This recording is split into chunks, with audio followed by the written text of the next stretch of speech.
Yo, people always ask me what kind of frames I'm rocking. I've been rocking Caddis for a couple years. They make amazing progressive readers, which I wear. Also, they make sunglass readers, anti-glare, anti-smudge coating, anti-scratch, and anti-aging. That's why I look mad young when I wear them. I'm just kidding. But they make amazing frames. Caddis, so stoked to have you guys part of the podcast. You can go to caddislife.com/Toby10 and get $10 off your first purchase. Stoked. Thank you, Caddis. Welcome to the fam. Yo, Liquid Death, thank you so much for hydrating all my guests, taking care of me and my family and my friends. Love your water, love your brand, love what you stand for, love what you give back to the community.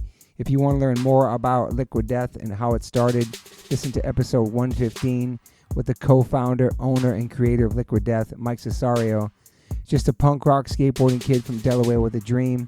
It's an incredible story, incredible journey. They have now blessed me with my own code. So if you go liquiddeath.com/Toby, you get free shipping on any items you order from liquiddeath.com. Thank you so much, Liquid Death. Death to plastic, murder your thirst, stay hydrated. You know H2O saves lives. I quit coffee 1 year ago. I'm talking to myself. All the listeners, you know I talk about coffee all the time. I quit 1 year ago, and now I'm on day 3 back on coffee. I've almost shat myself twice. I'm feeling jittery. I'm feeling dehydrated like I've been saying. That's why I don't do this shit. But it just tastes so good going down.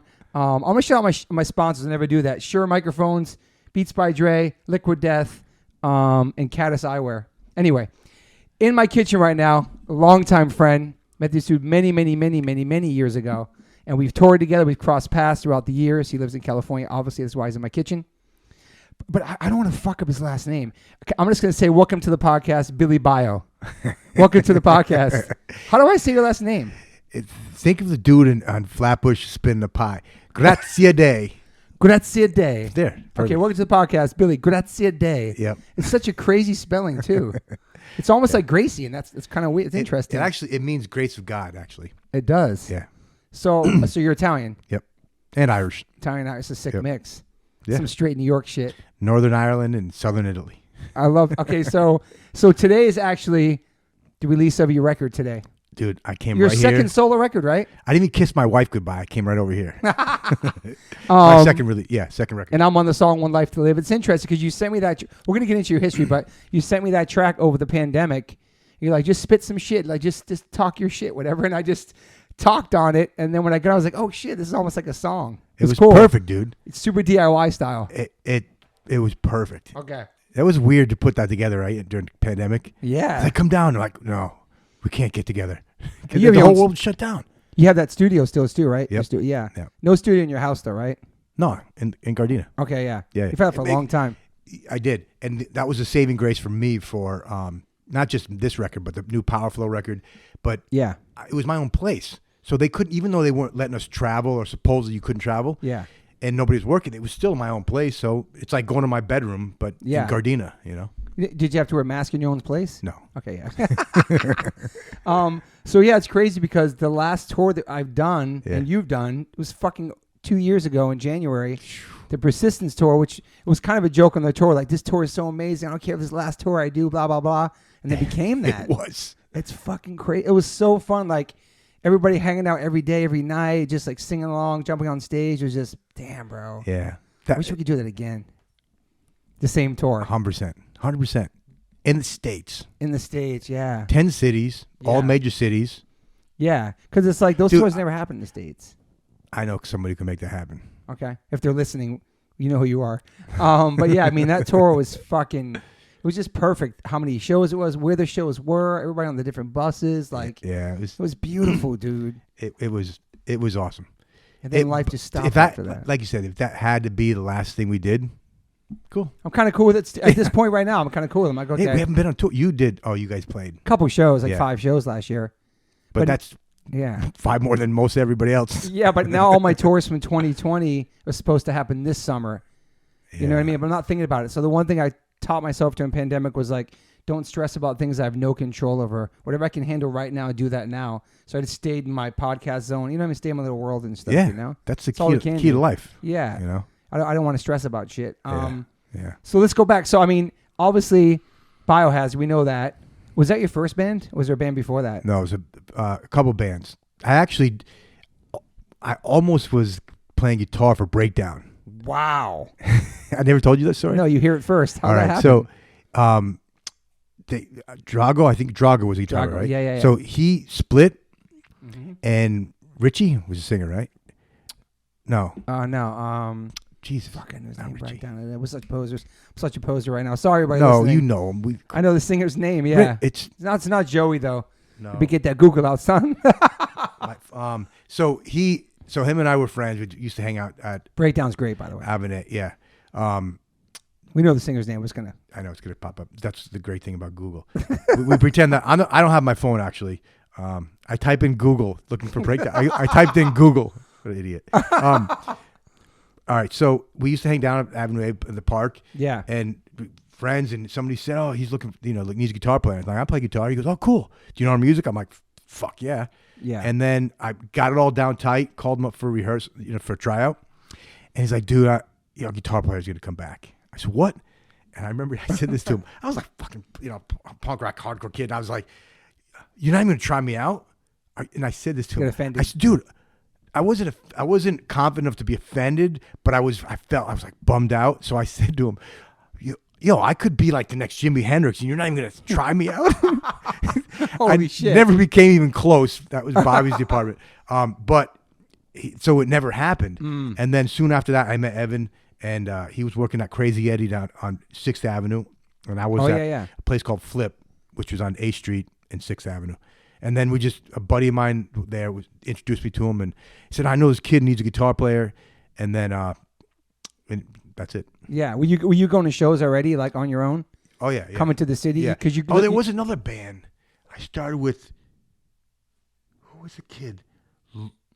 Wasn't there a drummer Lukey from Warzone? Yeah.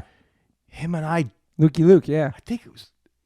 He might have had a band already. I just saw him not too long ago, and I should have asked him about it. He had like another band back then. When did I see him last? I don't know. Gorilla Biscuits on the tour we did 2 years ago. Oh, that's right. I never asked him about it. I forgot it. You should have asked. Because I just remembered. Yeah. Anyways, so breakdown singer. So you were born in Brooklyn, right? Born in Boston, raised in New York. Yeah. Whoa. Nobody knows that. I was born in Taunton, Massachusetts. Holy That's crap! why I always loved your ass. You're like Guru Gangstar. That's what he did. He moved to New York from Boston. Yep. Holy shit! You're born in Boston. Breakdown. It's coming up as Tom Petty. Oh my god! Just do Breakdown NYHC. Yeah, I know. We're such morons. We look like such posers on this podcast. I don't know his name either. How do you know? His name. I forgot One of his the name, best. though. Pretty hard band though. Pretty amazing, man. Yeah. If you guys don't know him, you probably know him. So Jeff. It's Jeff. Jeff. I'm sorry, Jeff. We love you, Big man. Jeff. Yeah. Shout out to Breakdown. So you were born in Boston, Massachusetts. Boston, Massachusetts, Cambridge. Wow. My pop worked at. He went to BU, and then worked at a. We know the hustle of being a parent. I'll sell fucking paper clips to feed my kids. I don't care. Totally. He worked all through school. He had 3 boys. We're all like, Italian Irish twins, like 11 months apart. Yeah. So 3 of us, the oldest ones, he had 3 of us in Boston, and worked at the local grocery store. And I remember when I was old enough to understand like money and how things work, he would work not for money but for groceries. So my mom, his wife would, of course his wife, but she would go and she would get once a week. She would be able to go shopping, and she could spend for as much as that he earned, and that's how they got paid. He probably got a kickback, got a little discount or whatever. But that's hard. Wow, man. That's like working at Ladies and John's in Brooklyn and getting free pizza to bring home to your kids. And so you have siblings? Yeah, there's 5 of us. Holy shit. Yeah. 5, like not 5 boys and we have 1 stepsister who's a sister. Wow. So what were you in the middle? Were you oldest? Wow. So you're the oldest. Yeah. Kind of makes sense. So how long did you live in Boston for? 3 years. Oh, so you weren't even going to school, nothing like that. You're too young. Yeah. So then you move to Brooklyn. And why Brooklyn? Why'd you guys go there? No. There's a whole gap. So let's get it. So we moved from Boston to Ansonia, which is New Haven, Connecticut, yeah. for a bit. My poppy went to Yale, finished his doctorate there. That's amazing. And then we moved to upstate New York. Okay. Which is like fucking right by the Canadian border, a place called Plattsburgh. Okay. It's Shout out to Plattsburgh. Bro, it's Montreal. Okay. Right? Okay. So we used to hang out at a club called Fou Fun Electrique. Remember? I know that. Yeah, we played. Yeah. And another place called Lost Horizon. Lost Horizon. In Syracuse. No, not that one. That's a cool place too. Okay. Lost Horizon in Montreal, right on St. Catherine, like the main thing. Okay. It was the CBGBs of like Montreal. Okay. Foo Fun was awesome. It was a famous place. But anyways, that was like the punk. That was the hardcore punk rock stuff. Pretty much a scene that I liked. That and Albany. So in Albany we'd go. QE2. Yeah. Yeah. But before that, there was another hardcore place. And Dave Stein was the promoter there. Albany Style Records. That's right. Yeah. Wolfpack. Whatever you had the label. Wolfpack. Yep. Holy shit. And then so that's what Jesus, I'm trying to remember the Iceman. With Richie. Came. They had True Blue, a song called True Blue. Yep. That was probably mid 80s. We're the same age, right? I'm about to be 52. I'm 42. Yeah, get the fuck out of here. Yeah. You look great there. I'm 53. Okay. But thank you. So yes, you grew up the same time. Okay, Clean so living. Liquid Death. Yeah. So what was your exposure to punk rock and hardcore at that time? Was it in high school or before that?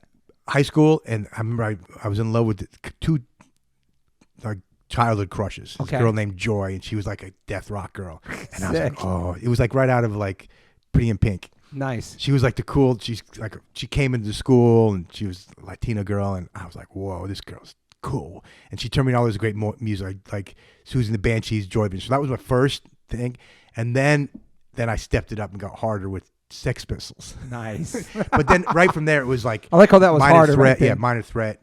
Ramones was a little bit there. Yeah. And then so I had a band called Museum of Corruption. Sick. That was like a really shitty version of Green Day. Okay.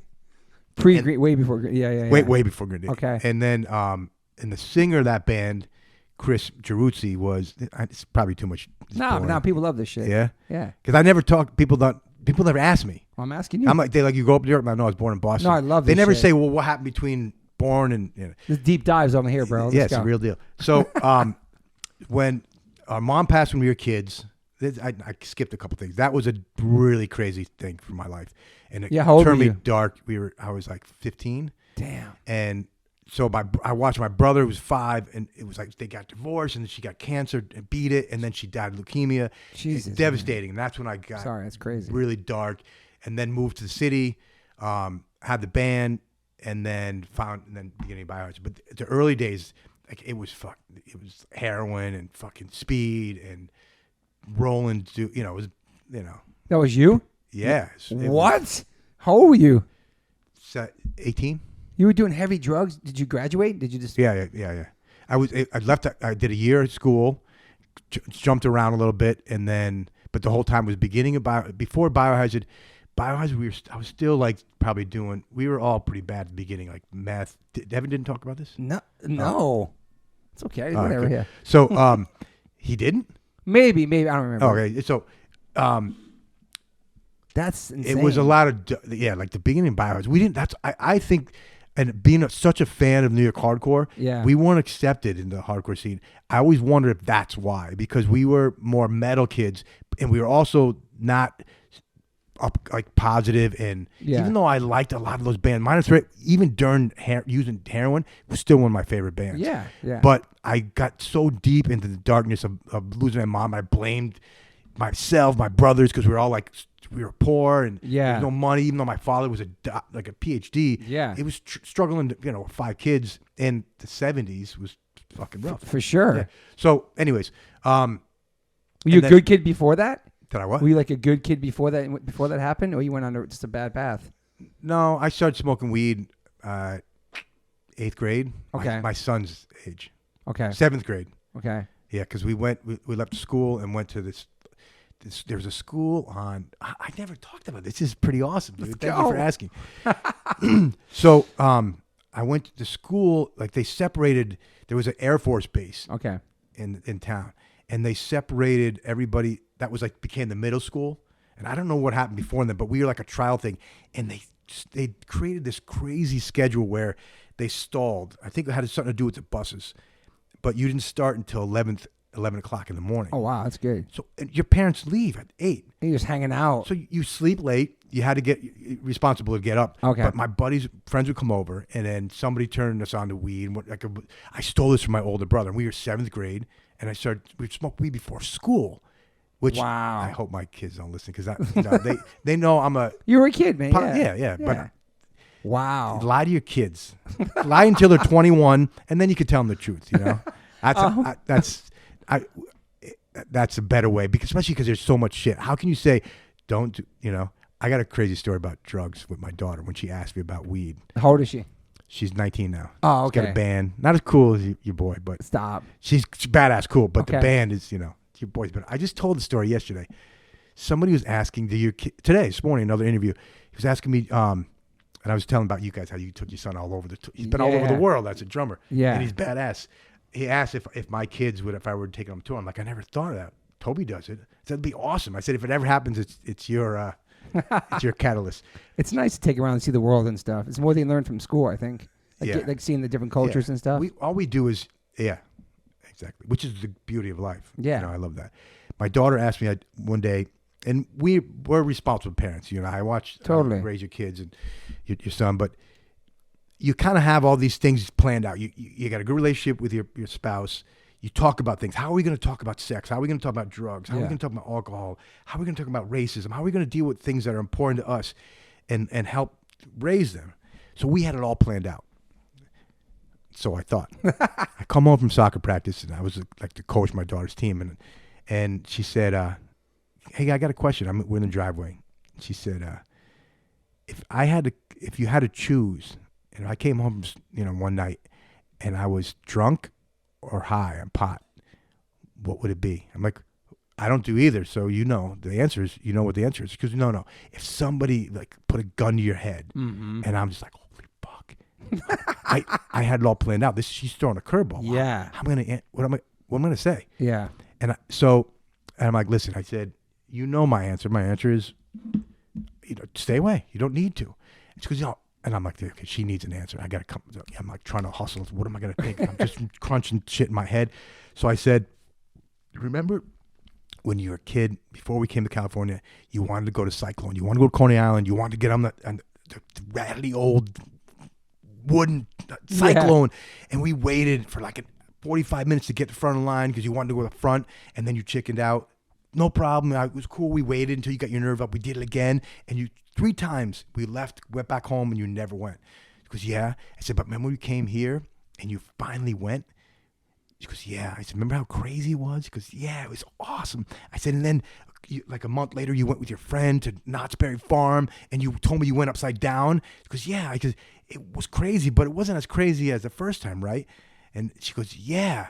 I said, but then you went another one, and went triple flips and backwards and twisted, but it was never like the first time. And she goes, yeah. And I'm like, that's what drugs and alcohol do. It's great. You can never get that first experience. No. And that's the danger. That's why it's a giant slippery slope.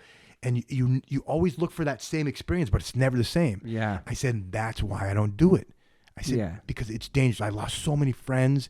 I said, you don't need to. Yeah. So I'm like patting myself on my back. I'm like, I got to analysis, remember this. I got to tell my friends that have kids.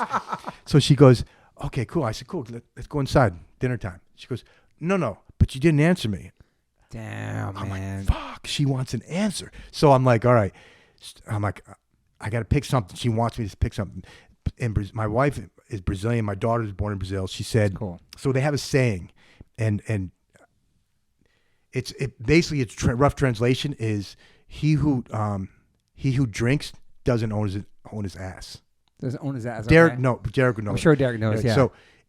So basically means if you're drunk, you don't have any control of your ass. It's, someone could rob you or fuck you or whatever. Got you. So it's a common saying, and she knows it. So I said it in Portuguese, and now I don't remember because I've told the story a few times. But que o bêbado now on cu or something like that. Now, okay. So I said it to her, and I said basically, if you're drunk, you're going to make decisions that you'll always regret. And you're not 100%. with it. I said, and basically, if something happens to you and you smoke pot, I said you might laugh, you might eat something that you probably normally wouldn't eat. So if it had to be something, and you really need an answer, it would probably be pot. Yeah. And I was like, she was like, okay, cool. That was it. That was it. Yeah. How old was she again when what's happened? Way older than I was. So she was probably 15. Oh, yeah. Yeah. That's amazing, man. You just got to lead by example, man. You do our best, right? Yeah, of course, 100%. It's crazy because it's modeling. Yeah, you know what I mean? Because we don't own our children. We made them, we raised them, but then they're free to go. Yep. And that's the scary part. That's just like, it's scary and beautiful because through our kids, it's like cloning ourselves. Now, yeah, you don't want to clone them to think and be the same as you, but by modeling and being good role models, yeah, they kind of carry our values on. 100%. My daughter said there was when everything was popping off at BLM, there was a couple crazy things that happened, but they caught her teacher. Her and her homegirls caught a teacher. They were putting up posters and they were doing a demonstration in El Segundo, which is notorious. Besides the awesome, Tribe Called Quest Tribe song. Out. Yeah. It had notorious issues of racism, like super white and working class, and it's got super diverse and way better since then in the past 30 years. But they were putting up posters, and they were bringing attention to the issues, and they were organizing this event. Yeah. So they happened to film one of the teachers from the school ripping a poster down. They zoomed in, and the look on it, it's I'm going to try to describe it, but she was like, made this grimacing face, and she was like as if she was saying, not in my town or my neighborhood, and ripped it down, and they blasted it all over the internet. Holy shit. Went to the school because this teacher had made my daughter, I found out later, had made my daughter feel uncomfortable about something else that happened to her and a boy, shit. And then, but a lot of her friends, they made them feel uncomfortable because they were black, and she was this white, old school El Segundo family that had watched El Segundo change from what they thought was the perfect little Mayberry town. But that's life. It's evolution. Yeah. And so they put it on blast on the internet. Yeah, and I was like, damn, go for it. And so she knew where I stand and how I support, but she had said to me, and she watched me support and share some things that I found that people were posting and sharing around. And there's one thing she asked me to share, and I'm like, yeah, I'm not into that. She goes, what do you mean you're not into it? How can you say that? I was like, no, you know my belief, but I'm not for and not to go political, but I'm not for defunding police. I said, we own property, we're taxpayers. I have my personal belief. I said there needs to be law and order. I have a lot of friends that are cops, but I also have a lot of friends, and I grew up in the street. I understand both sides, but you got to have balance. And there's assholes on the streets, and there's assholes in the police force, but not everybody's an asshole. And so I went there, and she was just fighting me as a strong, young, feminist. She's an awesome woman. So she said, she's going off. She goes, you should just share it. I'm like, listen, let me tell you something. I said, I do more for changing the world than any of your fucking friends' parents. And I cursed around her. I got her attention. She's like, oh yeah, like what? What do you mean? And I said, I raised you. And she's like, what do you mean you raised me? I said, I do everything I can to help make the world a better place, and within my own hands, my own reach, my music, just talking, interviews, blah, blah, blah. But I raised you, and you're helping change the world for a better place. And that's empowering. Totally. I empowered you, and you make your own choices. But I know that you're going to do the right thing to help make the world a better place, as is your brother. So now I just tripled myself. Yeah. You're not a clone of me. You're your own person.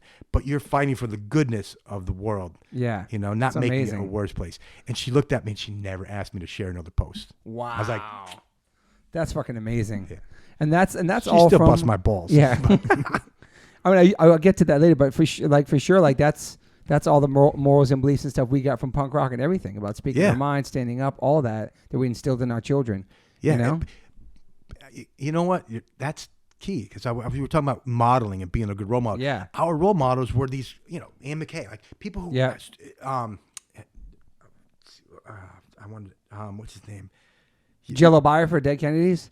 Jello was very political for me at a young age. I learned a lot. Yeah. Ian McKay, Kevin Seconds. Woo! PMA move, that whole thing. Bad Brains, all that, dude. Yeah. It was so, in a world where we felt like we didn't belong, it gave us a place for belongingness. And having these father figures that we probably didn't have. Yeah. Or we wanted to. Yep. So your parents weren't really, it was hard for them to be strict. Were they strict when you were living at home as a kid? Ultra strict, yeah. With grades and everything? Yeah. I was always an artist. My father knew that. Studied piano since I was 6. Piano? Yeah. Oh, that's amazing. That's my main instrument. But I think being so educated and That's it was crazy. a big important thing. When I dropped out of school, he was like, "What? Music's a hobby. You can't do it for a living." So he supported me with his heart.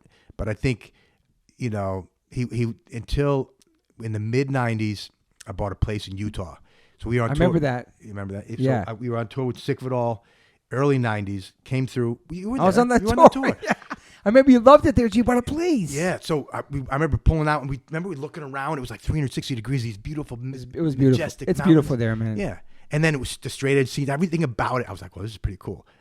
And I have a lot of Mormon friends, but that was a little weird to get used to. Yeah. But the anyway, so Your I dad, think it was then. So I flew him out, the whole family out for a Christmas, vacation once, and then he was like, "Wow, you're really doing this." make I money said, I doing told this, you, I'm going to make it with the music. Yeah.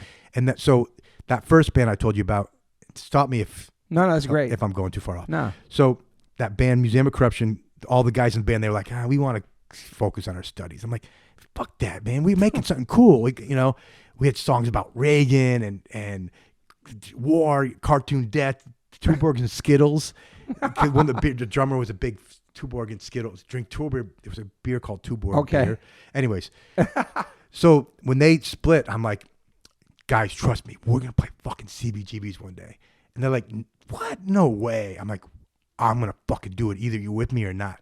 And Chris, the singer, and I'm friends with all those dudes, but him and I stayed really close. Yeah. He eventually finished school, went out to law school, became a lawyer, and now he's a fucking judge in Utica, New York. Holy shit. So, but he kept his ideals. He's still the same dude that I fell in love with when we were kids. Yeah. Great guy, hardcore ethics, changes the world in his way. Yeah. And I remember my father said, and you probably heard some similar things.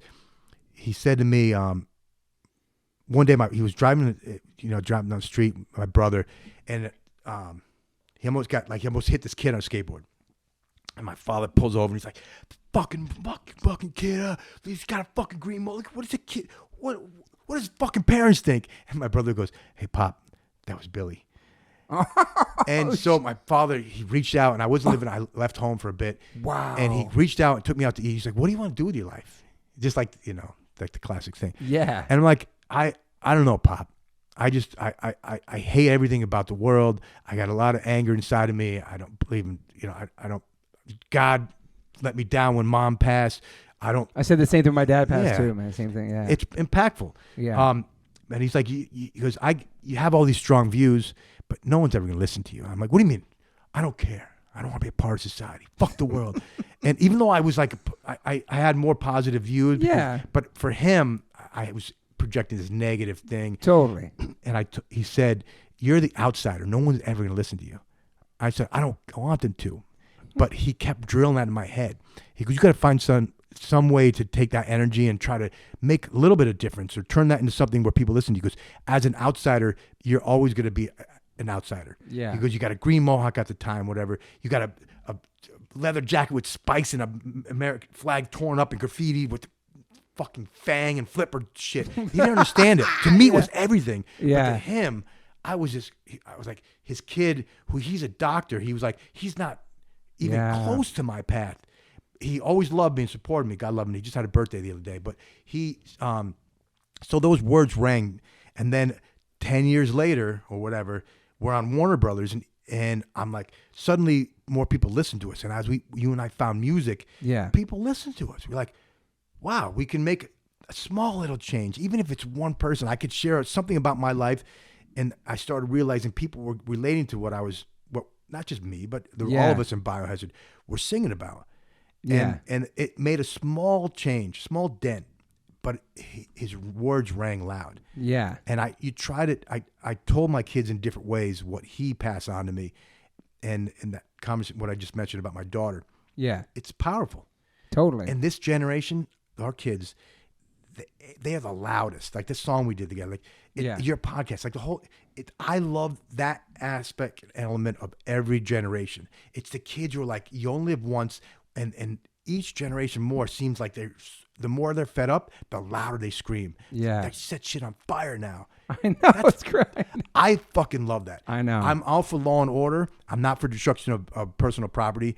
Fuck with IBM. Go after the big corporations. I've always been like an MDC kind of guy, but MDC. yeah, but that element is like remember when France had the yellow jackets? When France, like some countries, when they protest, they go fucking crazy. And the government has to listen. Maybe they pacify them, but they listen. Yeah. Whereas in Russia, what's going on now, not to go heavy political, but it seems like they're like people. I posted all my solidarity with Ukraine. Half of Bio is from Ukraine. Yeah. Danny and Evan's ancestors from the Ukraine. Even without that, I still support always the oppressed from the oppressor. But I started posting stuff, and I still do, and I started losing all these followers. I'm like, who the fuck is going to unfollow somebody who's for peace? That's against that shit. Yeah, against war. It doesn't. Now, you know what? Good riddance. If that's how shallow you are, I don't need you. Yeah. I don't need your support. You know what I mean? And then I'll listen to your lyrics anyway. Yeah. I'm like, yeah. It's crazy, right? Yeah. I know I've never met anybody who's pro-war.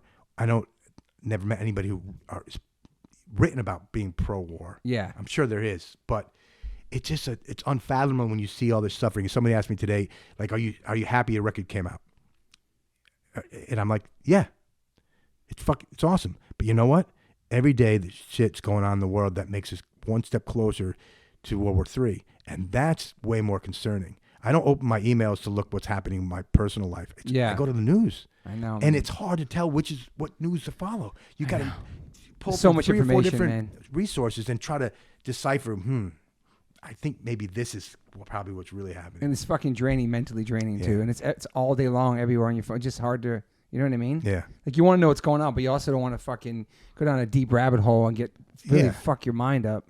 100%. Especially, and on the opposite, I'd be like an ostrich with your head in a sand, you know? Yeah. So you graduate from school. What is your job? Do you have a job? Yeah. So I did everything. I worked at Pink Pussycat.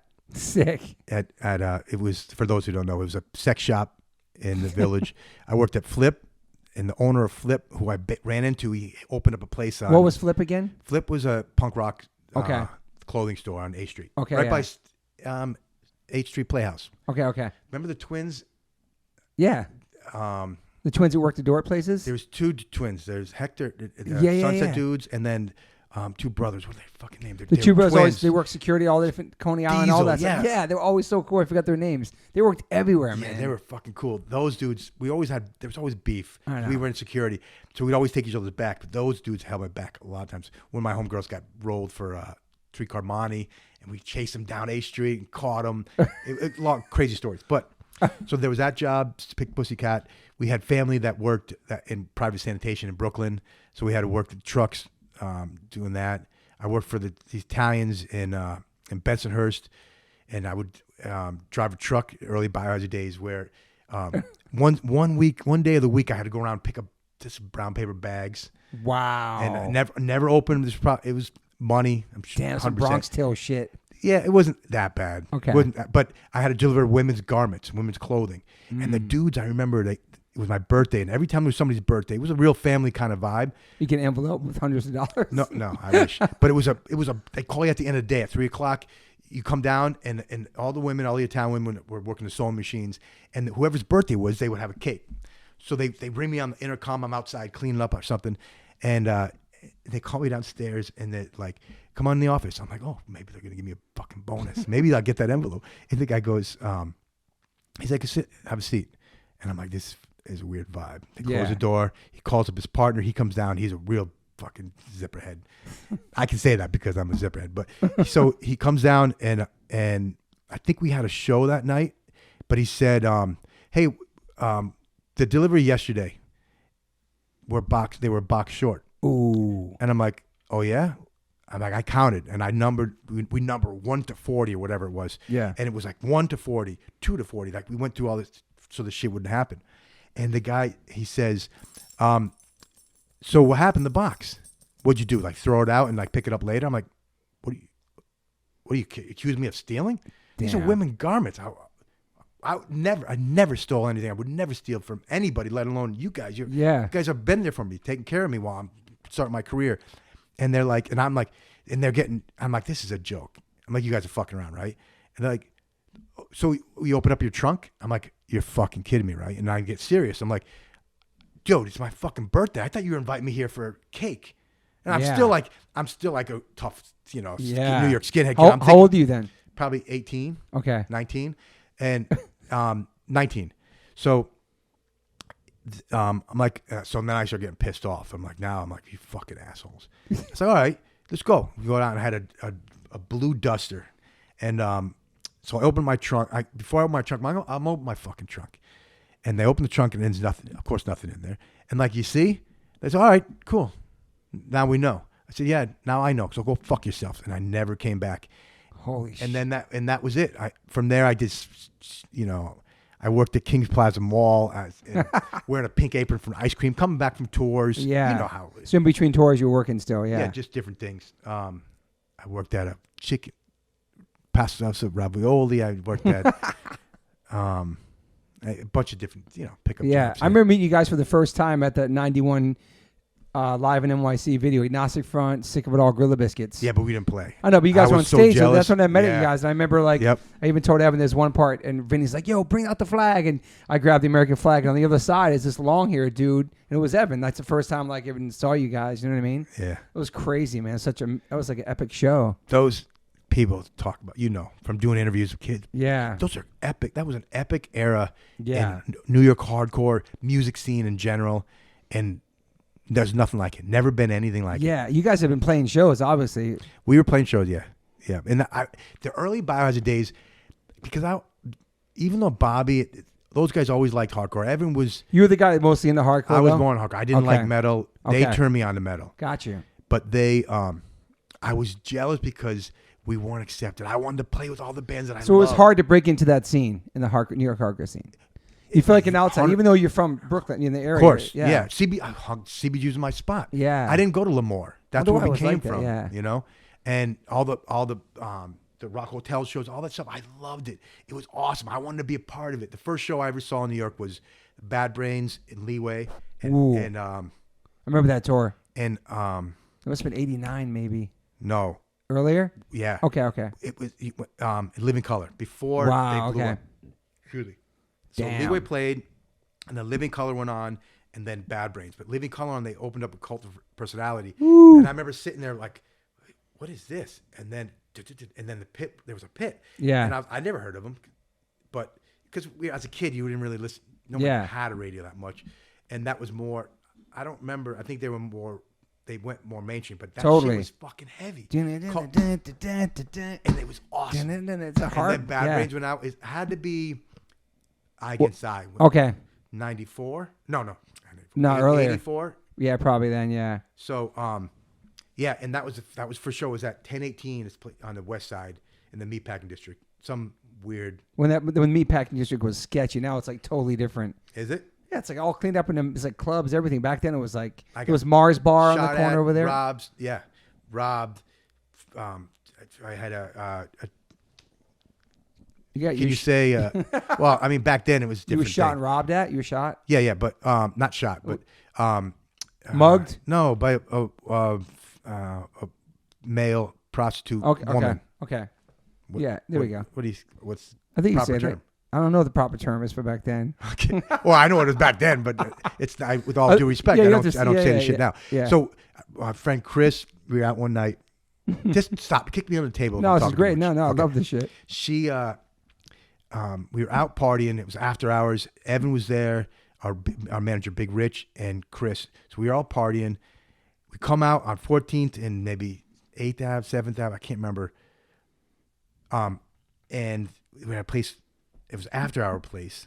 Remember Save the Robots? That was totally. Didn't they move over there? No, I remember that place. So yeah, Save the Robots is Lower East Side. It was cooler. I can't remember the name of the place, but it was like 7, 8 in the morning, and we were all, it was the end of a night until you go to the after hours to keep partying. Yeah. Obviously, this was before we cleaned up and got sober, but so we're out and the guys are getting coffee. we all getting coffee. I come out and I see this, my girl, he's like a friend of mine, this skinhead chick. She's super cool from Pennsylvania. And she's arguing with this woman. And it's a prostitute. And she's like schooling her about like self-respect and get a job. Like, I work for my money. You get a better job. Serious convo. Yeah. And they're going at it. And suddenly it gets heated. And this woman pulls up her skirt and it's got balls. Okay. So Chris kicks him or her right in the balls. Wow. And it sets it off. They start fighting and separate them. It was a melee. Right then, Evan comes out with Richie. And then, so she runs away. Chris runs after. And she stops and picks up a beer bottle, throws it at Chris. Mrs. Chris hits us on the legs. And now we're like, oh, fuck. Now you're throwing bottles at us. Yeah. So we start chasing. She runs across the street, calls us down this alleyway. And we're like, this is your neighborhood. You stash the fucking, heat down there. So we left. We're coming back. And she comes back like literally like 2 minutes later with a 9mm pointing right across the street. Holy shit. Richie grabbed me like, get the fuck out of here. Evan had split, which I always meant to ask, like, why didn't you come with us? But he had split, got his fucking his whip and comes around on 14th Street, picks us up, and we're like running. It's just like right out of a movie. Like a movie, dude. Yeah. It got crazier after that. But fuck. Crazy memories, man. I don't. You start, it's like catalyst. You start talking about things, you're like, oh yeah, I remember this story. So you guys played a bunch of shows on your first album when it came out. Yep. And did you guys have a buzz going before Urban Discipline? Had it been building up? Was it bubbling? Because there's no internet, no YouTube, nothing. Just, it was just word of mouth. Biohazard. I should check out this band Biohazard. Yeah, it was playing the Moors and all that shit. And mostly word of mouth. It was one of the things we did was the guy used to always, they called me the sergeant, but they used to bust my balls about, because we would go, if there was a show, you go and promote. Hell yeah. But I would go on and I would print up, when I worked at Pink Pussycat, I would just rob their printer, and I figured out, I did all the graphics, so I learned how to do press type and all that shit back in the day. It's cool. But I figured out this way that if I used the Zoom on a Xerox machine, I could copy things, cut them out, and I would do rows of Biohazard logos. And so I would do one sheet, and there'd be like maybe 50 little Biohazards, like the size of a $50, right? Yeah. And then I would cut them up, and I would have like hundreds. And we'd go to shows. I'd make one of the guys come with me, and I'd just hand out. If we didn't have a show, I would hand the logo, and people were like, "What's this?" So was there nothing? Was there a website or nothing? Just those we didn't have money. Yeah. So there's no. I didn't know there wasn't even a way to buy that shit. Stickers and things like that back then. It was just a logo. It was always somebody who had a printer, like your buddy in the scene. Yeah. So, and then there was this guy. Remember Jolly? There was a guy named Jolly. He was. You know him. I probably know him. The pin guy that was at all the Rock Hotel shows. Yeah. Always had the pins. Yeah. So he was a badass dude, and he printed up the Biohazard logo on pins. Okay. Then I started handing those out, and I would print up. I came with this concept. I would print up whatever the minimum people required. Like for T-shirts, if it was like 32, I would sell half of them and then give away the other half. So people, I was like, if they're more apt to like or give you a chance if you give them something for free. Totally. So that worked. I kept recycling the money. And once we kicked in like, $50 a pop. And then I kept doing it. But we would go out and we would just blast, like guerrilla market the logo, any shows. And eventually, like, we started playing. Lemoore was the first. Actually, the first club was Pyramid Club. I know Pyramid, yeah. Avenue B, yeah. Yeah. Avenue A, sorry. Yeah, with Prong. Wow. That's your first show. First show, and it was awesome. What year would that be? 1987? 88? 88. Okay. And then I just moved to New York in 88. Okay. And then from there, we played a second show, like maybe a month later with Ludacris at CB's. Ludacris, yeah. And then after that, I don't remember the first time at Lemoore, but then that we just happened to click in Lemoore. So we would still do CBs. We played Pyramid Club a couple nights. Which are smaller. The Lemoore is a big spot. So you started like selling that out and stuff, right? No, not okay. Of course, it was like the first time was our 4 people was our girlfriends. Oh shit! Okay. And then like they would bring their home girls, and then it grew like that. But then I think, just opening up for other bands, like I think Lemoore dudes liked our hustle. Yeah. And so we were always out promoting, and so they gave us other chances. Then it was like you get paid $1 for every pass that you bring in. You get paid $1. That was a shit back then. You get $1. Yeah. How many people you bring? And so it was always bullshit. You bring in like 100 passes, you get $50 if you're lucky. Or they say, "Oh, we'll pay you 50, but do you want to open up for this band Exodus next week?" Yeah, okay. So we'll keep you 50. So you guys are taking all the opportunities, playing as much as you could, right? Yeah.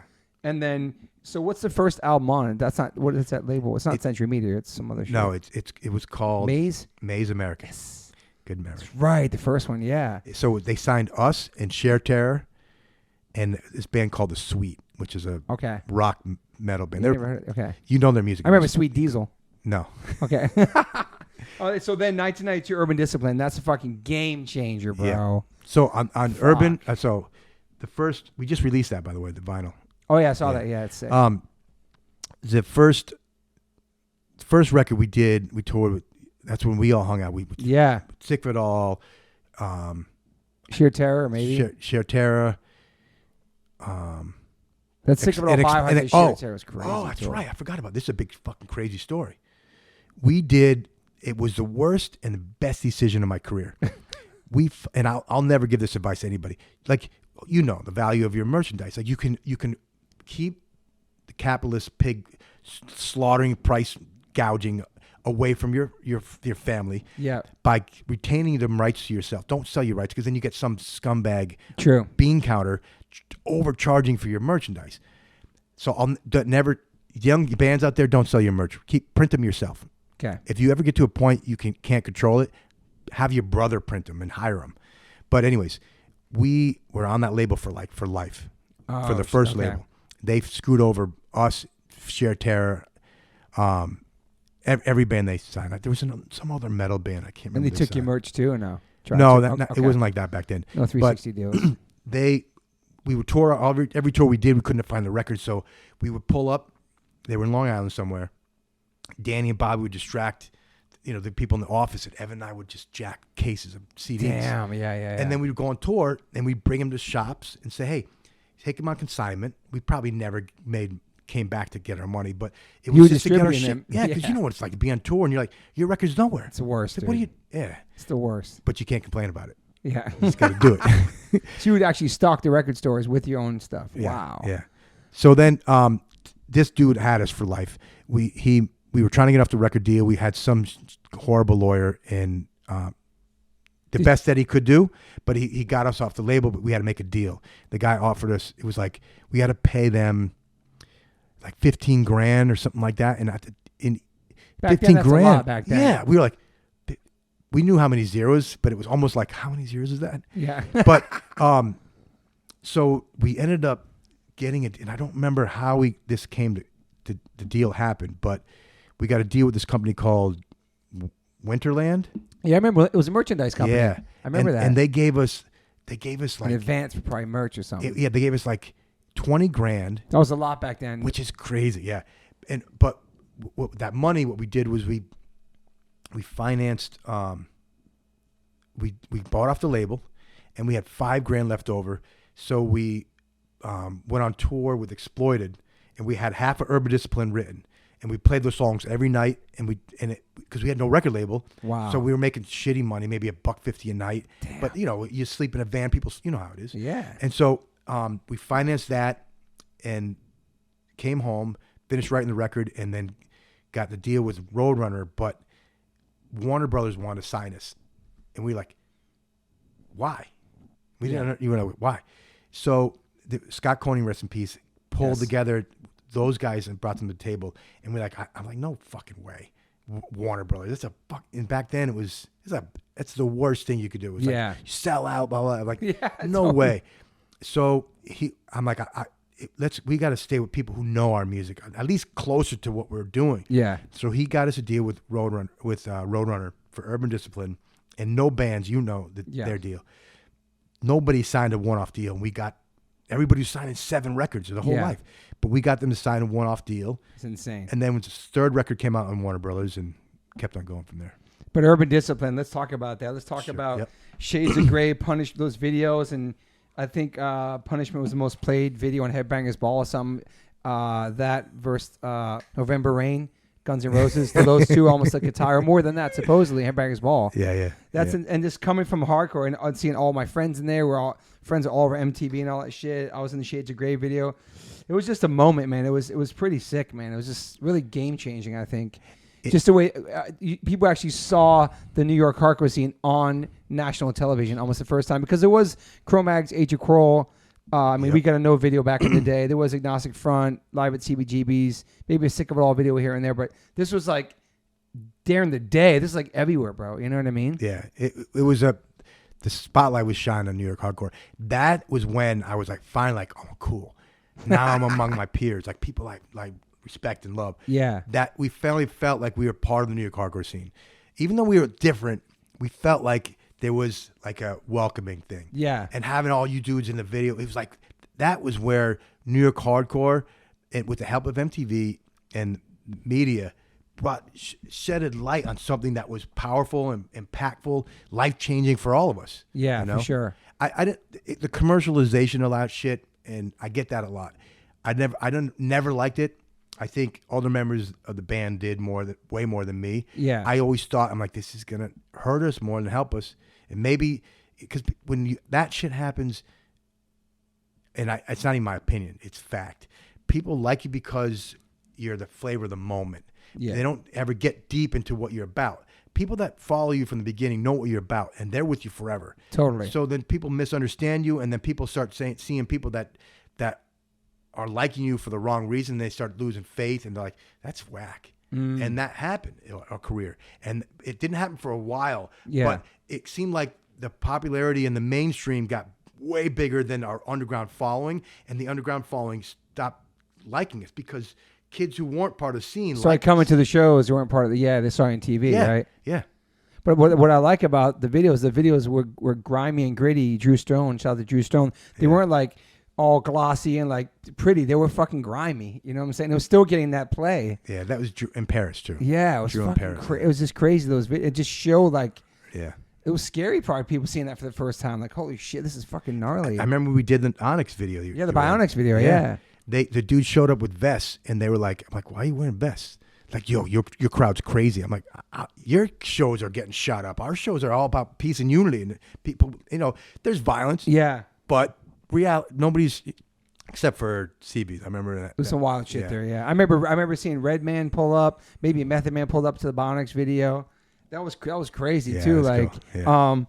And then that came out on Tales from the B-Side. That's when that Bionics actually came on that album, right? It was. It was the video first, and then they came out on that. No. Yeah, no. It was like a mix. That's a weird thing how that happened. So that I did it. That friendship became out of a remix that I did for a song called Slam. Yeah. Yeah, and then we became friends, and then that was called Bionics. Yeah, remix. Yeah, it was. That's right. Yeah, we have a record called Tales from the B-Side that I thought you. Yeah, but that song premiered on that. The Slam remix came out on the Tales of the Hard Side in 2000. No. Yeah, it did, but that's a. Okay. I tried to start my own record label. Okay. And I was like, let's release a collection of B-sides we never released. Okay. So I put it out, and it got bootlegged. So people think that's a real. It's not. But what did the Bionics come out on? What did the Slam remix ever come out on? It was a single, a video. Okay. Yeah, and a video, wow. And then they put it out in different things here. And okay. Yeah, I did. So it's song Judgment. I just did a great Judgment Night. I did a reversion of that. Okay. And I was going to be on this record, but we're going to put it out. That's a game changer. I mean, that thing sold over 1 million copies as well. So did Urban Discipline. Like, that was like a platinum record, or more than platinum record back then. Yeah. I know. I'm just saying, like, for that style of music and that time, it's kind of crazy if you think about it. Yeah. You know what I'm saying? It was so underground, still. I'm humbled to. A lot was beyond our control, though. It was the music scene that was, people were just rabid for something that was like their own. Yeah. And so the fans made it like the scene was really fucking booming then. Yeah. So it seemed right. It seemed like we were at the right place at the right time. Yeah. And having a lot of, big players behind us, Russell Simmons, Leo Cohen, that's right. Scott Koenig, those dudes, I remember that we played, I think Iceman played. I'm trying to remember who else. It was for Urban Discipline. We played at where Minus got stabbed. Remember that? Okay, a Marquee on the west side in Manhattan, and it was, I don't remember. It was Iceman, I could probably pull it up. But it was sold out, and the 5-0 comes in. They're shutting it down, and kids are gonna riot. And they come back, and Lior's like, "Yo, fucking go out there and fucking set it off. Fuck the police, set it off." Yeah. And Russell's like, "Yo, you could, they're gonna arrest you, but I'll bail you out. It'll be all over the papers tomorrow. Your record comes out tomorrow. It'll be big." We're like, "No, this is unity. We don't want to ruin shit. We want to build it up. Yeah. We want to take it from the marquee and go and keep it cool." Yeah. But while we were having that conversation, we ended up not setting it off. But we ended up, the 5-0 let us play like 5 songs. Yeah. And it was great. But then minus fucking, that shit went down. Yeah. So what do you think the major influence of the bounce of Biohazard? Because it's such good rhythm in the pocket. It's got the mad ball bounce to it. Like I like just the bounce. I think about Biohazard and mad ball. I think about that bounce. Killing Time too. They had those halftime breakdown. What was the inspirations? Because you wrote a lot of stuff too. Hip hop. Yeah, for sure. 100%. Like being fan like Ice-T. Yeah. Public Enemy. Like it's that hip hop bounce and that timing in New York was incredible for hip hop too. It was awesome. Like people don't understand. I think people looking at the New York hardcore scene, they always wonder like why does it have a rap vibe or a bounce vibe? But everything was happening. We could go to CBGB's and at a matinee that night, go to Limelight, and see a show, or go to Palladium or anywhere. It was like it was all around us. It was all like you know what I'm saying, just the whole everybody rocking the Champions and the Carhartt, just everything, the whole thing. It was just when baggy pants and 8-ball jackets showed up at hardcore, I was like, cool. Yeah, because it was like we were like. A lot of us we liked all different types of music, everything, dude. But it wasn't cool like that. You had to be hardcore, just hardcore, yeah. And then so we were all coming up in a time when it got accepted, and then everybody got to have those influences, and it worked. Yeah, I remember when KRS-One did "Stick It All." Yeah, that was badass. I remember I used to work with him at Powerplay, studio in Queens, and him, Miss Melody, yeah, man. But Eric Rodriguez. What was her name? Hip hop. I don't know. Eric Rodriguez. Miss Melody and who else? We talking about producers. They're two. Oh, I'm not sure. Anyways. So yeah. So it was the hip hop, the groove, and also like Danny. But did you bring that into because everyone was more metalish, right? Yeah. And you were more hardcore hip hop. So no. Okay. I was more hardcore punk rock. Okay. And hip hop, even though I later. liked hip hop, those guys were way more into hip hop, and they turned me onto that. Nice. I accepted hip hop way sooner than metal. Okay. So later on, those guys turned me on to like Priest and Maiden, and Sabbath, and I was like, holy shit, this is great stuff. Yeah. Sorry to curse all the time. No, dude, it's all good. So what about this infamous shirt? It's not infamous. It's photo. It's been popping up a lot. You posted it. I think I might have sent it to you once. Yeah, you did. It was it's fucking. It's Nas rocking a Urban Discipline shirt with Tupac in the back. Is that something like? What I'm hearing from the story is that maybe there was always some of your merch at Profile at the management company. Maybe they got laced up at this. I don't know how it went down. We were always hanging out with Rush. So Rush was the management company. And I think Nas must have been fucking with them for a bit. Had to be. People listening now, it's a huge Rush management, Russell Simmons, huge hip-hop management. Yeah. With other rock bands being managed by them or just... We were the only band. I think the hardware. Yeah. Okay. And then Russell and Leo really liked what we were doing. Yeah. They were with it. And we were like, we had street cred. Yeah. We were like, the rock version of hip-hop to them. That's how I looked at it. And they saw that there was something going on in New York. Leo and Russell, they always wanted to buy... They tried to buy Roadrunner. Okay. And so they knew about hardcore. Russ and Leo knew about the scene. They had to know about CDs. Through us, yeah. But they tried to buy Roadrunner numerous times. And I don't think it was public knowledge. But eventually, Leo ended up running like WIA, and eventually they bought Roadrunner. I did not know that. That's all. Wow. Okay. Yeah. Years and years later. Yeah. So I'm sure they had seen mosh pits before. Those dudes grew up in New York, like at least Russell made with the Beastie Boys. Of course, they were a punk band before. Yeah, so they knew that and stuff. Because they were tight with Rick. Yeah, But the shirt I had to come from there because we were always hanging out there, and we were fans and looked up to all those rappers. And as they were coming up, it was always it seemed like Biohazard was always plural. We were the Biohazards, like the Temptations. And I'm like, no, there's no S. We're just Biohazards. I love that. You Biohazards. Like, Flavor Flav loved us. That's it. Evan talked about that. Meet him at the office one time. Awesome. Gave him a shirt and numerous stuff. times, yeah. Damn. So it had to be in one of those things because Nas is young. up and coming Yeah. artists. And the photo is him and Tupac, which is Incredible, dude. That's so badass. It's such bro. Somebody sent me a T-shirt. Did somebody made? I sent that to you. You sent me a T-shirt. Yeah, I DM'd it to you or something. Somebody made a T-shirt Thank of you. that fucking shirt. shirt. I wear that with such pride. Oh, you going? Okay, of course, sick. dude. To wear your own. I know. It's so there's a weird- T-shirt made of Nas wearing a Biohazard T-shirt. standing next to Tupac. Yo, Yeah. it's so amazing. Do you ever meet Tupac back then? No, I probably did, but I don't don't remember. remember, yeah. He was super mainstream and well, I shouldn't say super mainstream. Yeah, by the But time. we were like trying to fuck with like Wu-Tang. Yeah, and Onyx, like stuff Mobb that was, Deep. Yeah. Woo, all Yeah. that stuff. So was there a lot of pressure on you guys after the success of Urban Discipline to make State of the World Address? Did you feel any pressure or you just making like another record? Not at all. Yeah. One of the key things, and I think because we signed 2 record deals at the same time. So we signed a deal, like I mentioned earlier, with Roadrunner. Yeah. And then we signed a deal with Warner Brothers for the 3rd record. Okay. Almost simultaneously. Yeah, Model A. What does that mean again? Kill the Lion. Okay. Yeah. That came out. That's the 4th record. That's the 4th record. Yep. Oh yeah, because there's the first. There's a self-titled too. Yep. So State of the World Address. So there was no pressure on that. You're awesome, dude. You got all your I got all my shit. better than anybody. I've never seen that so well organized. So State of the World Address. There's no. Was that with Ink on there? Ink came out yet. So Yep. we did that video. Yeah. Fuck. Well, man. you're in that, right? No, I wasn't. That was later on. I was already starting H2O at that point. Yeah. In 94. Because Yeah. that came out in 94. Holy shit. So no pressure making the record from the label, nothing. State of the World Address. Because it's a different Do your label. thing. Be you. Yeah. And so 5 Blocks was on there. Yep. So 5 Blocks was a song that we wrote originally for during Urban Discipline. Okay. And we just, on the re-release of Urban Discipline, the vinyl, Yeah. we put that version on that record. It's way different. Oh, shit. It's okay. way more like chuggy. It's Okay. more hardcore. And then by the time we played that song and recorded it for State of the World Address, it became what it was for that Was record. that a single for that record? Yep. There was another song. Yeah. So, yeah, but all the other ones, so that Urban Discipline sold probably a couple million, right, at that point back then? I haven't checked the numbers in a I while, remember but you guys yeah. in Europe, too. It was insane, Yeah, bro. it sold a lot. Worldwide, it sold a lot of records. So, Those 2 records and even the first one in Monteleao, those 4 records probably, yeah. over a million. Yeah, easy. So, do you remember the first time your dad see Biohazard? Like, came out? Yeah, we played with Pantera in Albany, and he came down.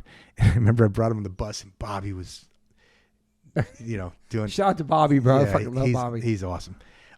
He just sent me a message about one of the new songs. I have a song called "Turn the Wounds" off the new record, and bro, it brought tears in my eyes. He's like, Oh, "Yo, man. great song, awesome video, love the arrangement, really awesome, bro. Congratulations." I was like, "Fuck yeah." I fucking love Bobby. Yeah. Shout out to Bobby, man. He's a good dude. So you brought your dad, and Bobby was there, kind of wilding out a little bit. 100%. No, Okay. it was at the end of Wild 'N Out. So my old man and my brothers had to step over him in the bus. Oh, man. But my brother's like, "That's fucking badass. That's rock and roll." Yeah. And I was straight then. I was straight edge, and I was just like, Damn. "Yeah, it's an issue, but we love him. He's our brother, and we're there for him." So that was the first time he saw us. We played a big arena. Damn. Yeah. How long you been sober for? How long when'd you get sober back then? So soon after, right about before the first record, we were more interested in rehearsing and playing and writing new songs. Evan had a heart attack, I remember that. and he stopped. He was like coke heart attack. Damn. But so that was a big wake up call. He got sober. I lost a friend of mine. This kid I used to hang out with. His name was Hal. He's the Lower East Side kid, and we used to do heroin together, and he wow.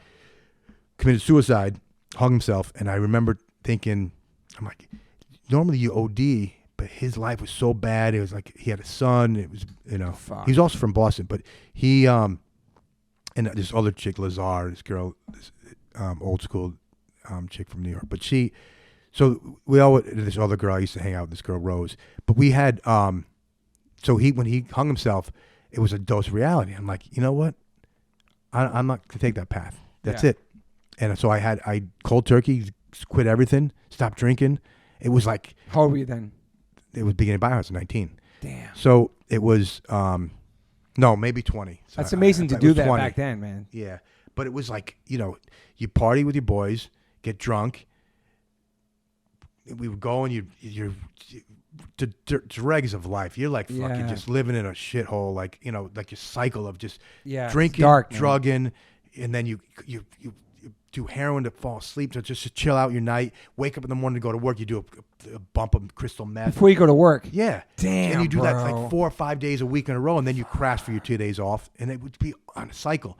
But you rob people to support your shit. It was horrible. Damn. Some of the most embarrassing. I wouldn't say low points of your life. You think? Yeah, but it's tough to just talk about those things because I'm a good man. I'm a good person. I do so much in the world that I want to make the world a better place, not just for my offspring, but for the people, for your kids, for your kids' kids. Yeah. All these things.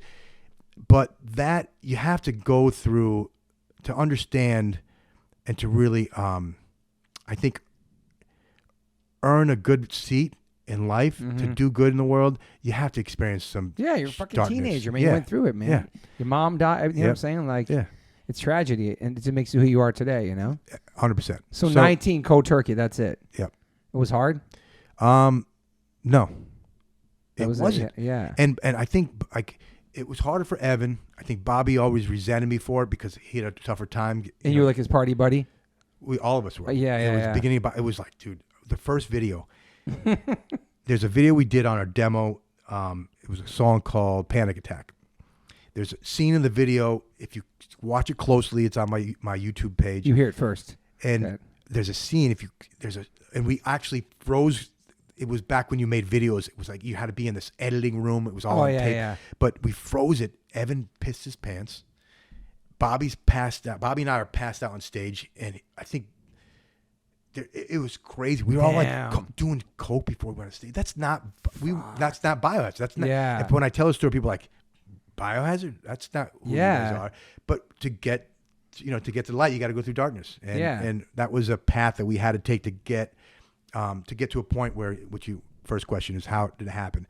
We'd be more interested in making music, and then suddenly it became serious. We're like, we're not going to do that anymore. That video was the last time we ever got wilded out before going on stage, and then soon after that, we were all pretty sober and straight for a long time. Yeah.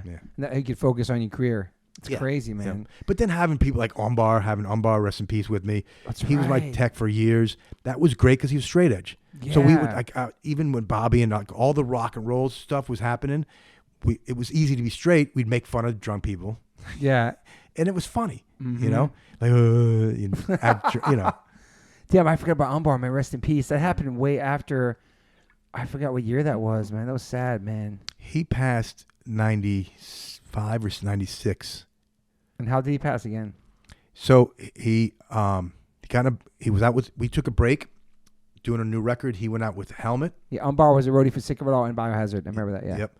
And then while he was with helmet, he got a real bad car accident. Oh man. And then after that, he was he had some slight damage, memory and speech, and then he came back with us, and he just had a lot of headaches. I remember. He was off. A little bit. And then he got a gig with L7. Okay, yeah. Fell in love with Danita, and fell off the edge. And real bad, and he OD'd in that's sad, man. Tour bus in London. Wow. Yep. That's heavy, man. I remember hearing about that. Yeah. Umbar was a sweetheart. He always had really good hair too. There was this whole thing about his hair and stuff. Good dude. Okay, State of the World Address comes out. Yeah. And how's that reaction? How's that response? Are you guys getting just bigger and bigger at that point?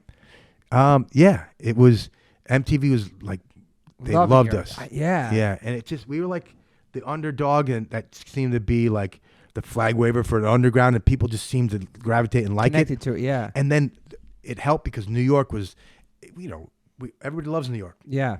Japan. L.A. I mean, it's a little L.A. thing, but Chicago, everything in between. Yeah, true. Like, you want to be L.A. or New York? Yeah. So I think that had a lot to do with it. We weren't quiet with waving our flag in New York and Brooklyn. Of course. So that was... You represented hard, man. Hard. Yeah. But it wasn't intentional. It seemed it, but we just like, that's who we are. Yeah. I remember touring with House of Pain, and we took Korn on their first tour. Wow. So Happy Walters called us up, and he's like, yo, check this band out. We're like, this is great. This is something new. Yeah. We took them out, and the dudes, I'm like, right away, I'm like, these guys got something new. But I'm like, yo, you guys turn to the crowd. You got to be like, yo, we're fucking Korn. Yeah. We're from Bakersfield or LA, wherever you're from. and Jonathan was doing his thing, but the guys, except Fieldy, they were just shy and coming to their own, which we all were there Totally. at one point. But a couple years go by, we were doing a record. Scott Koenig was like, yo, remember the band you took on tour? Like, yeah, you want to go see them? They're playing tonight at Roseland. I'm like, Roseland? Wow. The same band? He goes, yeah, they're blowing up. And they were huge. I'm like, wow. But they had it. I remember Sick of It All took them out too at one point. They did? Yeah. Oh, that's cool. I remember that. Yeah. That's crazy, man. So State of the World Address, touring on that, playing bigger and bigger venues, all that, making a living now. Now you make it. So does your life change drastically as far as like, obviously you're not working jobs in between. Do you move to a bigger place? Do you have money now? Like, does that change? No, it was still like living on couches, people, Yeah. sharing apartments with buddies. We didn't make, like, it got to a point, there was a couple crazy times without management and like doing it ourselves where you just had to figure out your way, figure out how to do everything. Yeah. But there was one point I remember when maybe it was during State of World Address in the middle of that tour cycle. We didn't care. Like all if you made your, $30 a day for food. Yeah, PDs. That was like, per wow, diems. Yeah. that's like awesome. $30 a day. It's a lot back then. You go to see a show every night for free because you're playing. You get to see all the bands you tour with. And then there's food backstage, and the bigger we got, the better the food backstage got. Yeah, catering and shit. I would save my money. I was like, I wasn't a partier, so I don't spend money in bars like everybody else. Bobby used to always say to me, he'd say, "How come you got money all the time?" I'm like, "Because you're a great dude and you buy drinks for everybody. I don't drink, so I don't buy anybody drinks. Yeah. So that $30 goes in my pocket. Maybe I spend $5 at 7-Eleven. Yeah, just eat the catering. Yeah." And they're going on a tour bus too for the first time. You tighten your belt. You don't eat after the show. You just tighten your belt. Yeah. Well, so we just rewind a little bit. So go ahead. Sorry. No, go ahead. So there was a point where we were touring so much, and then we started for the first time in our career making profit. Yeah. And then Scott Koenig was like, "Listen, you could split everything up, like the kids you are, and you'll blow it all, or you're just gonna keep on tour. Live how you can. If you want to take a little bit, you can take a little bit. We'll structure a system where you can get paychecks." So we got like getting on salary kind of, right? Yeah. So we were getting checks for $250 a week, and I was just like, I remember calling my pop. I said, "Pop, I'm making it." He's like, "Oh yeah, huh? What do you mean you're making it?" I'm like, "I got a paycheck now. It's a business. We create a real business. It's a company. Biohazard LLC, something like that. Yeah. We were called something like that. Yeah. Okay. Biounfadable. No, something like that. Bioheadache. Bioheadache. Yeah, we call it because somebody's. That's I think funny. my pop or Danny's or called Danny's it that. mother. Somebody said your music gives me a headache. So it's all cool. It's called bioheadache. Oh my god. So you told your dad, "I'll probably make it $250 a week." $250. I said, "Pop," I said, "This is easy. I got 2 roommates. My nut is I pay $300 a month. Sick. It's just great." And he goes, "Great, but don't live beyond your means. Stay like that. Just watch what happens." And he still supported me, but not really. It wasn't until things the $250 got more and more, and then we started looking at how we could invest money, and I bought a house, and that was when he kind of. So when did you buy a house in Utah? 95. Just because you fell in love with it? Yeah. It wasn't for a girl. It was just because you wanted to move there? Not at all. Wow. Yep. And how long did you live there for? I had the house. Yauk and I used to ride at Snowbird. Wow. Rest in peace. We both had a crush on this Tina Bassett. You remember her? No. She was a pro rider. She rode for Sims. So you and Santa Adam Cruz. Yout both did? Yeah. Wow. So, well, I can't speak for his. Okay, he's yeah. not here, but Rest in peace, too. Okay. Yes, I think so. I remember really having a big crush on her. Yeah. And she, so she ended up with Dave Grohl. Oh shit. Okay. Yeah, who's in that? They're still together? No, they're yeah. close friends. But anyways, that's crazy. Small world. so I had that place. I don't know, for a long time. He just flipped it, and did. And you lived there? Or you just going back and forth? I would go back and forth. Yeah. Because it was a fantasy. It was like a bachelor pad. Like I had buddies that would stay there. Friends and tour would go and stay there. That's cool. So it was a cool place. I love snowboarding. It was I was going to ask you that. And the just like that street life of X Games was coming out. I love skating. I love that lifestyle. Did you skateboard growing up? Yeah. Sweet skater? Not a good skater. What kind of board did you have? Remember your board? Santa Cruz. Sick. Bones, and you just skate the streets and shit all around? Yeah, just street skating. And then a little bit of small pipes. Were you a better snowboarder? Way better. I used to go to Valdez. Wow. For extreme. Do you still snowboard? Yeah, I just went. That's awesome. Yeah. I want to go. I've done a bunch with my wife. Like you remember Mike Rangrit? Yeah. She was supposed to marry him before I met He's her. from Utah. Yeah. Yeah. He was a pro. She was going to marry him before I met her. So Mike had a sister. Yeah. I forgot her name now. She was tight with Tina. Okay. Wow, bro. My wife is at home. I love her to death. We have these boards in my garage, Mike woman. Rankwood still. Oh, Shout yeah? out to Mike Rankwood. Yeah. I love you, brother. But yeah, so I snowboarded a bunch with my wife. She took me everywhere. She was amazing. She got to travel Really? with him too before. That's we cool. were together, yeah. Does she still, you guys still Snowboard? or no? Yeah. I try to. It's been a minute since my son can do it really well too. I love it, dude. Good surfer. It's awesome. I know. It's surfing and powder are the same. Okay. It feels exactly the same. Get a nice long board. And it's like surfing. No, I do love it. I like to go snowboarding with you. I think it'd be fucking really fun. Yeah. Okay. So State of World Address, Model A. I just found out what that means. The New World Disorder, and Uncivilization. So all those you guys were you guys touring just as much as you did from Urban Discipline? You guys kind of chilled out a little bit, or you guys were still going hard? Still going hard. We went hard for years. Damn. Up until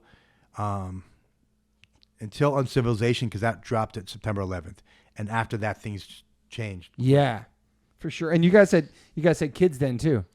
Yeah, I didn't until yeah.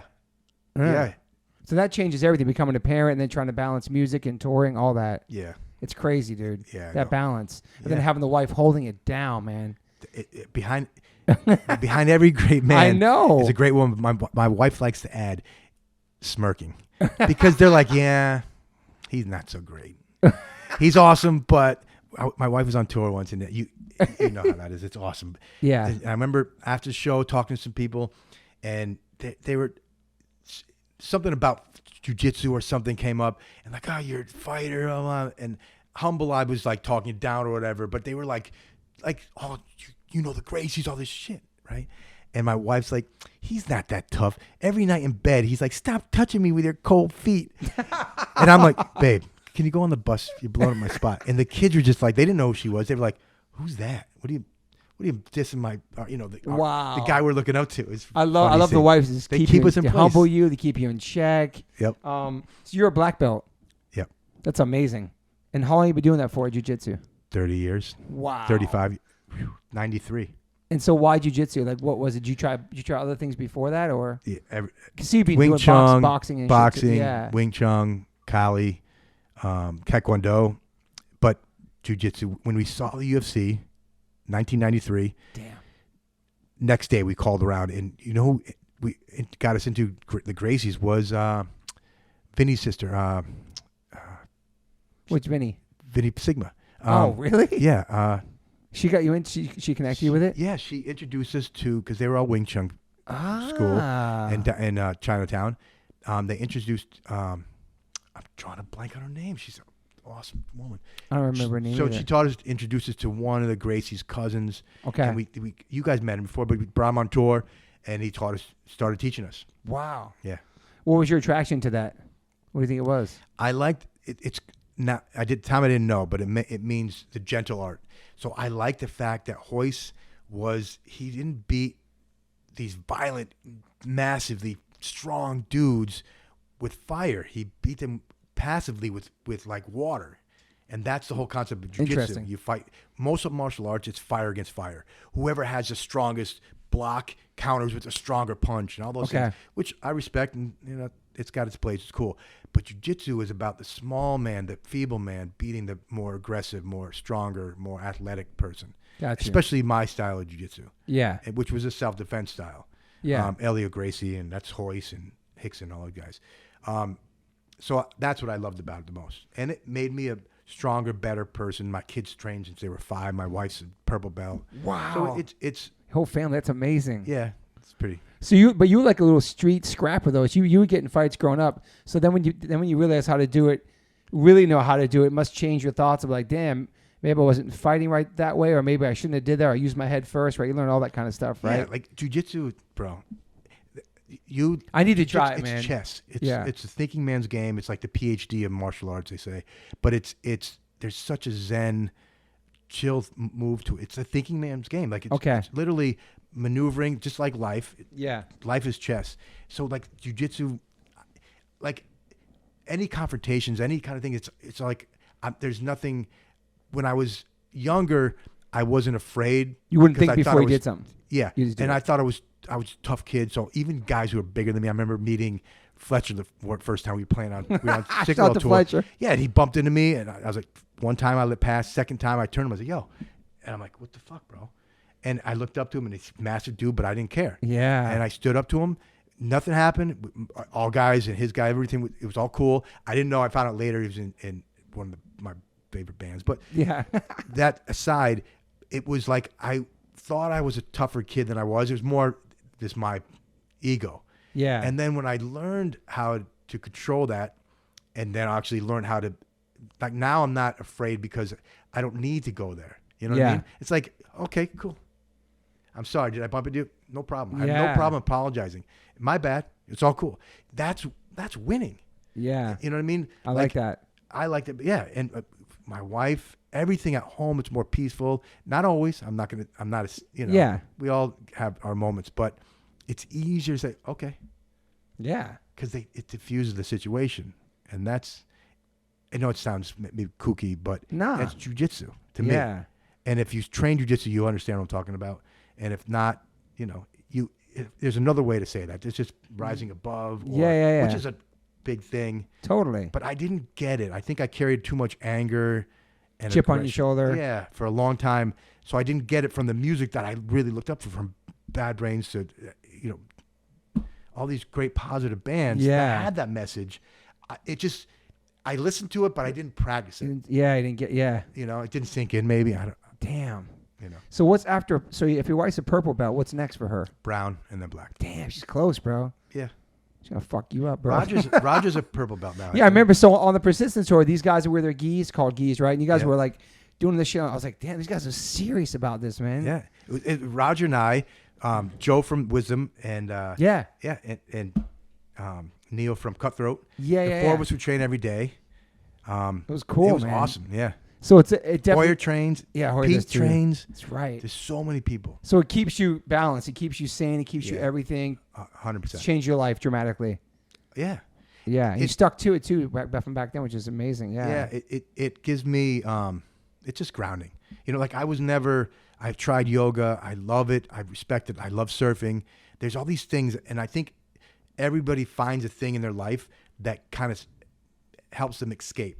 Yeah, totally. And for a lot of people, it's drugs and alcohol, but that's not a positive thing for your life. Yeah. Surfing, yoga, jiu-jitsu, those things have that element. Playing music, being on stage. Dude, miss it so much. You walk off stage, it's cathartic. You just like, you crazy feel like, high, man. Oh my God, it's the, and none of us, you've had it a little bit, but for 2 years, none of us have had it. I know, man. It's crazy when that's all of a sudden just stops and it's taken away from your life and it's just not there, and you have to try to fill that part that's missing with other things, but you can't. It's undescribable. Yeah. That feeling and that to the music and people sing along or even just check you out or just, I don't know, it's everything about it. We're so lucky to still do that too, man. Everything about it I miss. That tour, it's just popping, all these memories popping, watching you guys every night on stage. I miss that, and I love my family, and I never want to leave them. It's harder to leave now, I think. It's going to be really hard for us, dude, because this is the longest we've been home for 2 years. Yeah. And lucky our wives haven't killed us either. We're very lucky. Because my wife said the reason why we're still together is because I was leaving and coming back, and you have that missing each other thing. It's like the honeymoon is always, We're very lucky, man, that we made it through that. You know what I mean? Like, it's so crazy. Yeah, we're blessed. So how long you been married for? 20 years. We just had our 20th. Congratulations. You guys? 26 this year. 26. That's awesome. Yeah, this year. Congratulations, you, bro. Yeah, this year, man. It's pretty fucking nuts. Yeah. That's awesome. I'm very lucky, though, man. I'm fucking so lucky. Because essentially what we're doing is we're running around being big kids. We have no responsibility on tour but to play fucking music. We can sleep in. We can talk like sailors all day. Yep. We have to check in with our families. But when you're out there, it's just like, it's like free-for-all. That 1 hour a night is all you have to work. I know. It's insane. It on tour, as I always say, at home, I'm the last one to go to the bathroom. In the morning, everybody wakes up. You get breath. You take your breath. You make breakfast. Get the kids, get everything set, and then you get a chance to sit down and have your breakfast. Or if get the kids off to school, whatever. Yeah. But on tour, you wake up. The first thing you do is you go piss. It's true, man. Right? You go to the bathroom. Yeah. And we don't get that. Yeah. And you said something awesome. You said we get to be kids. Big That's kids. great. Big kids. That's it. We're still big kids, Yeah, bro. We have it's responsibilities. awesome. We have I still own houses, but yeah. it's just different. I look at my wife says, she goes, I got 3 kids. Yeah. Because I look at clothes and I'm like, oh, that's a cool style. Dude, you're My still dad's bleaching like, your like hair, and I'm still getting tattoos. Yeah. I'm saying, like, we get to do the fuck we want. We're so lucky. Yeah. I'm contemplating not bleaching anymore. I don't know. It looks good. You have a good head of hair, bro. Yeah. I always have hair envy on the pod. We talk about people's hair. I'm about to tattoo the top. I'm about to shave my head and tattoo the top and grow it back out. Oh, yeah? This week, yeah. Good. Do it. Because you got a full head of hair. You're not going to, you're not going to do man. like horns on your forehead. No, I'm chilling on that. Yeah. Isn't it crazy? So when you go back into normal society, like you're the dad, you play rock music to people, you have to take your kids to school or do that. It's so weird trying to be normal in society. It's hard to explain what you do. I play hardcore. I play, but what the fuck's that? It's hard to explain it. It's way more accepted now. It is. In our careers, like we've seen in the past 15. But I can't see you like chilling with the dads at soccer and shit. Like I do, and do you feel weird? Like you feel like I don't know. I always felt weird. Like it wasn't like it makes like a normal dad. It makes me. I respect it, and I know I've learned to not dislike somebody because they're different than me. But no, I know the same reason we fell in love with the underground scene. There's a new song on the record. I should have brought the vinyl for you, but I'll send it over. It's called Our Scene. It's about falling in love like with the underground music scene.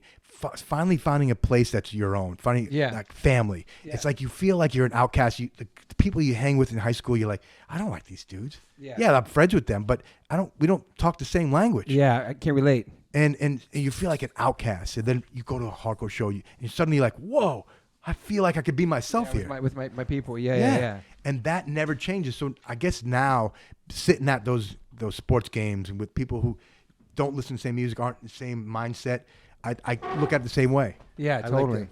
What's up, brother?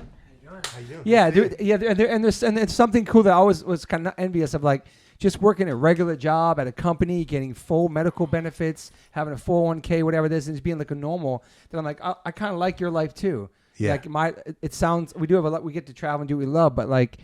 Just that leaving part, like leaving our family is the worst, man. It's just like saying goodbye, going to the airport, all that stuff. I get anxiety thinking about. I said to my wife last night, I'm like, I love being on tour. I love seeing old friends, making new friends. But I don't want to leave you. The 2 years I've been sleeping in the same bed with you, and I love it. I can't wait until tomorrow night. I know, it's crazy. It's truth, But this is what we do, though, too, man. I know. And it's because like, we haven't had it for so long, I know, and it's like now that she's probably like, oh, it's time to go. Like I don't know, Moon's like, it's time to go. Like you've been here for 2 years, like really? But now we have tours coming, and I don't want to think about them. Or like we talked earlier, like if they happen, they happen. It's cool. You know what I mean? Here's a cool thing with your podcast. You should ask every musician, tell me the funniest thing your girlfriend or your wife or your partner said to you in this past 2 years about leaving home. 100%. Yeah, we're very lucky. Okay, so listen. So we're gonna go back to records real quick, but Kill or Be Killed, Means to an End, Reborn in Defiance, all those records, Uncivilization. You guys were still full time on those? Yep, still going. Always full time. There was a crazy time during a record called what became Means to an End. Yeah, it's 2004. 5. That's the last it came one. Out because there's a gap between that for Reborn. Yeah, Defiance. you're right. That was the last record. That record was finished way like 2003, but we were making the record. We lost it, and it was like the first record. What do you mean lose it? So like they say the VH1 stories, the lost tapes. Yeah. It was one of those stories. The DATs, whatever. Yeah. So we were copying everything. It was digital recording, Pro Tools. Damn. Danny and I we left underneath the Brooklyn Bridge in Dumbo. We were there for years. We went to Jersey and South Amboy. We both had houses in Jersey, and while we were making the record, we just finished.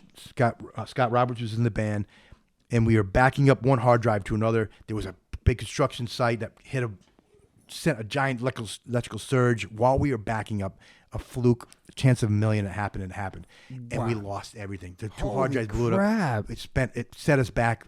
It was like 6 months we didn't talk. It was devastating. Not devastating. We survived it, but it was like we were like Evan wasn't around that much. I knew this is my. During that making of that record, I was like, wow, I thought Biohazard was going to be around forever. I didn't make any investments, didn't plan anything, just bought property and homes. So Evan was busy doing his life, and we were growing apart. We took like 5 or 6 months off we were like, what are we going to do? And my buddies got me a job with I've always been anti big corporations. Yeah. Huge. Like I said, MDC, like Yeah. one of their records is multi-death corporations. But so they got me a job with Coca-Cola. What? I had a new baby. I had a wife, a new home, mortgages. I was like, You worked this at is it. Coca-Cola. That's crazy. I never knew that. Bro, yeah. It was rough. You have to dress up and shit? No, because it's just like this. Let me funny find out story. you're wearing a suit and tie. It'd be so crazy. So I got my buddy's like, because I had a band with one of the girls from Kitty, and I was like, we're gonna wrap this up with Biohazard for sure, but I need to pay. I got bills, and like I said, I'll sell paper clips in the corner to feed my kids. So I work with them. My buddy's like, come in the union. So I worked in the union side, and they were like, as long as you don't, do anything really that bad. Is that Suicide City? That was when I started Suicide City. Okay, yeah. So then, and then from there, I was with Coca-Cola. Then I got in Blood for Blood. That's right. And 2010, Blood for Blood. Yep. Was it?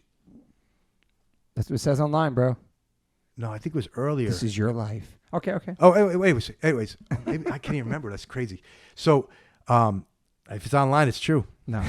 So, but that was 2005-ish with Suicide City, I think. Yeah. Until 2009, I think. Yeah. So, and then so I was with them, and I remember Biohazard started happening, Suicide City started happening, and the studio that we opened up in South Amboy was starting to work. So I had other sources of income that were starting to bubble, and I went and I was like, I don't want to do this anymore. But I learned so much, all these great things from Biohazard that I didn't know I had. They weren't like in school you learn about business techniques, but I learned from experience. So I started fixing things. I was like, do this. I'm like, why do you do At that? Coca-Cola? Yeah. So all these guys in upper management were like, and I'm a union guy with the shirt, with the gray shirt with the red stripes. Much respect, because I met a lot of great dudes there. But I was handing, like, people were like, excuse me, can you hand me a 2-liter Coke? I'm like, yeah, it's on sale, 2 for $5 or whatever. And then I turn around, they're like, oh, aren't you the guy in Biohazard? I'm like, yeah. Do you want Diet Coke or you want Coke? What the fuck you want? So make a long story short, holy shit. I was solving all these things and breaking records. Like, I'm like, that's stupid. Why are you? Employee of the year? Yeah, bro. Wow. Employee of the month. They tried to put me on a magazine. I don't want, no, I don't want my picture in a magazine. No I'm way. like, this is a means to fill a gap here. And then the manager, they kept saying that, listen, don't be in the union. You have a future here. I'm like, no, I don't. But with with kids and a mortgage, I own my daughter then, but a wife, she wasn't working. It was like she was a stay-at-home mom. And I was like, So she goes, give it a shot. Because you're a musician, you're an artist, you're going to keep doing that. But you're a good hustler. You can do both. How long you had been there at that point? So I was there for maybe 6 months. Came up fast, yeah. Yeah, and then they brought me over to management, like just threw money at me. And then I started breaking records and doing all these crazy things. Wow. And that's pretty amazing, man. Yeah, and then the kid who got me in, one of the kids who got me in, he like jumped off the Bearzon Bridge. He was Jesus, man. Committed suicide, had a real bad opiate addiction. Fuck. So then I was like, you know what? This is a corporate life. I watching all these guys that I was working with, they're miserable. It's numbers. There's no like passion behind it. I liked it because something new. And I was watching things that I learned with Biohazard apply to the business world. That's great, Business is business. So, it's cool you did that and have that on your life resume. Like, I went to Coke and I killed it. I got employee of the month. No, it's fucking amazing. Come where you came from. Yeah. It's fucking crazy. You still have the shirt, you think? No. That'd be sick. But I'm telling you, every time I see a guy in a store somewhere with the Coke, I like fist bump. Like, damn. Was that like a humbling experience working there? Was it like, did you coming from your life where you were? Not that you weren't humble. I'm just saying, just coming from that life and doing your own boss and then having to have a boss. Yep.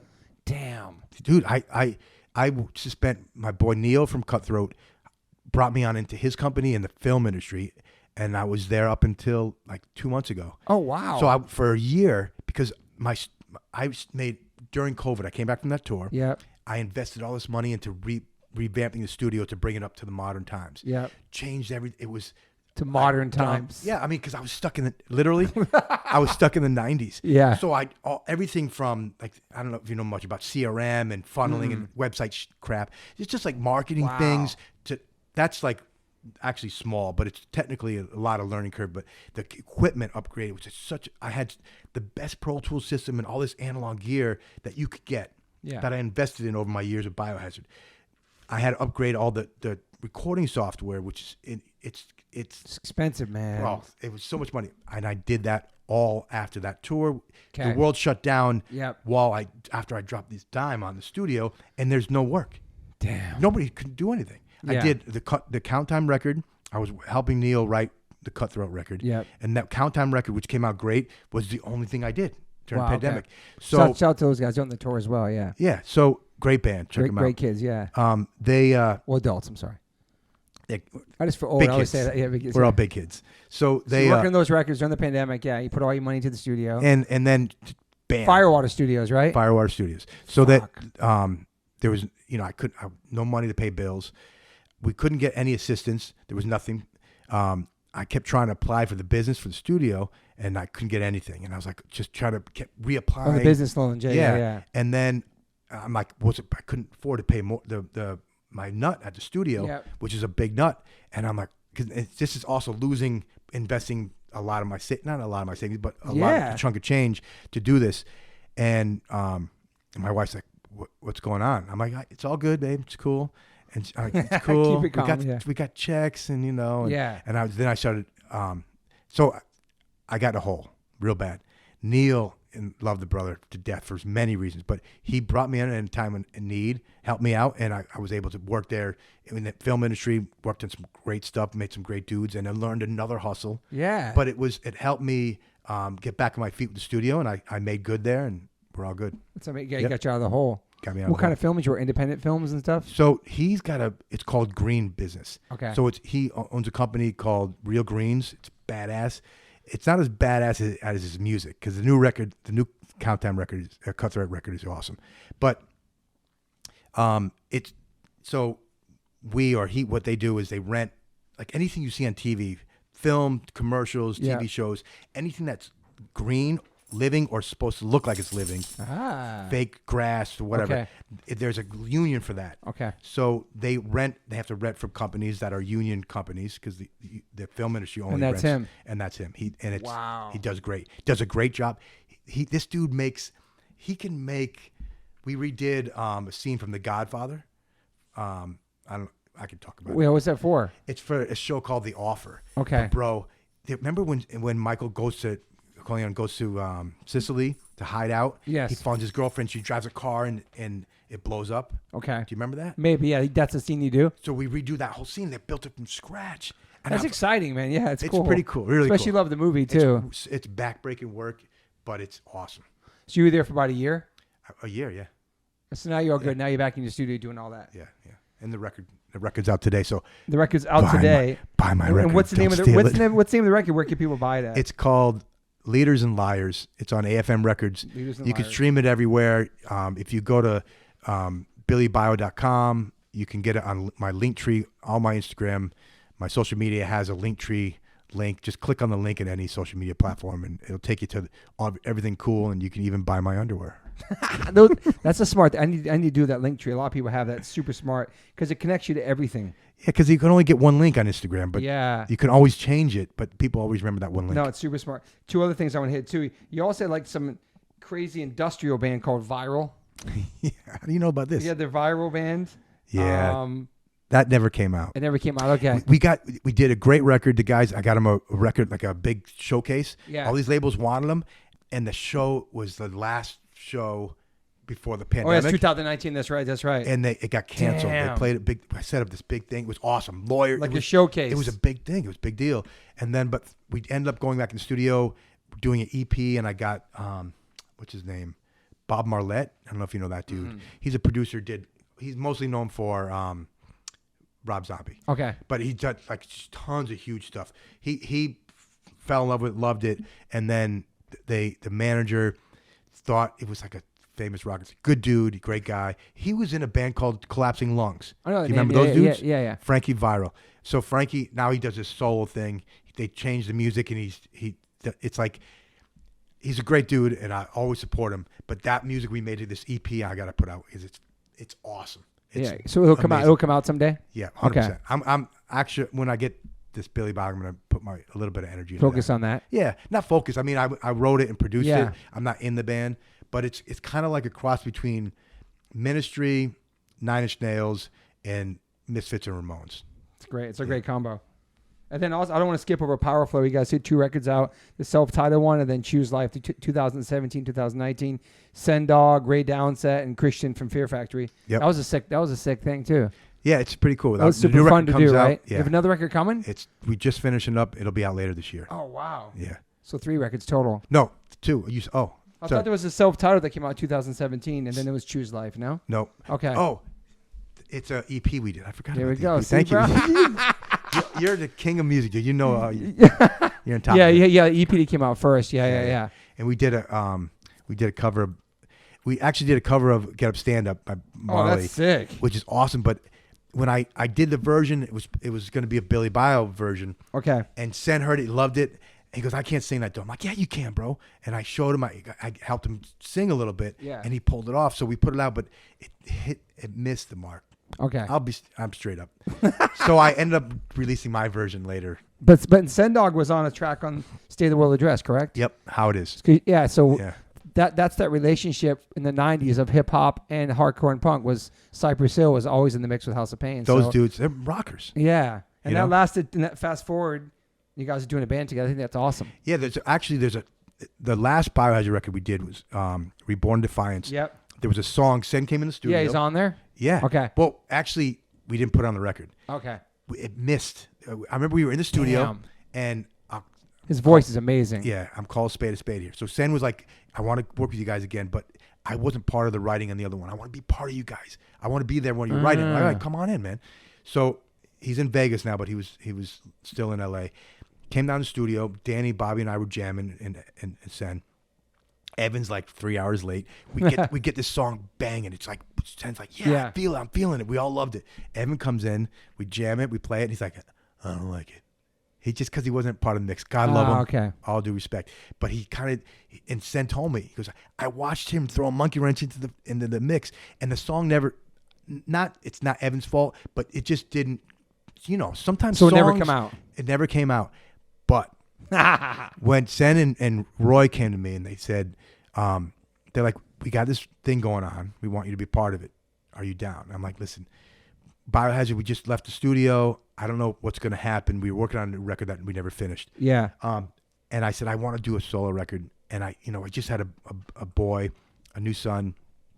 I have a family. I said, if I'm going to leave, I want to leave. I can't be in a van again. I want to do it solo, but for a new band, I said, I'll write and produce you guys if you want. I said, because I love working with you, Sen. I've done anything in Roy. Yeah. I've known you since Downset. So shout out to Roy, man. That's how it happened. And then Sen and I would get together every Sunday night after football. He'd bring his boys down. He'd bring like a case of beer. Yeah. We'd all smoke weed outside, drink some beers, and we'd write music. I'd play him songs, and that's how Powerful was put together. Okay. And then after that, there was no name. And then, but one of the big songs on that record was a song called "Where I Stay," and that song was the beginning of this writing for Biohazard. Got you. So that song that we did with Sen, it was some of the lyrics, and I used that as inspiration, and I started writing the song around it, and that was the first song I wrote for that. All comes full circle, man. Yeah. That's pretty amazing. Just always create. Yeah, shout out to Sen Dog, too. That's cool. You got to do some more rock kind of stuff. You know what I mean? Bro, him.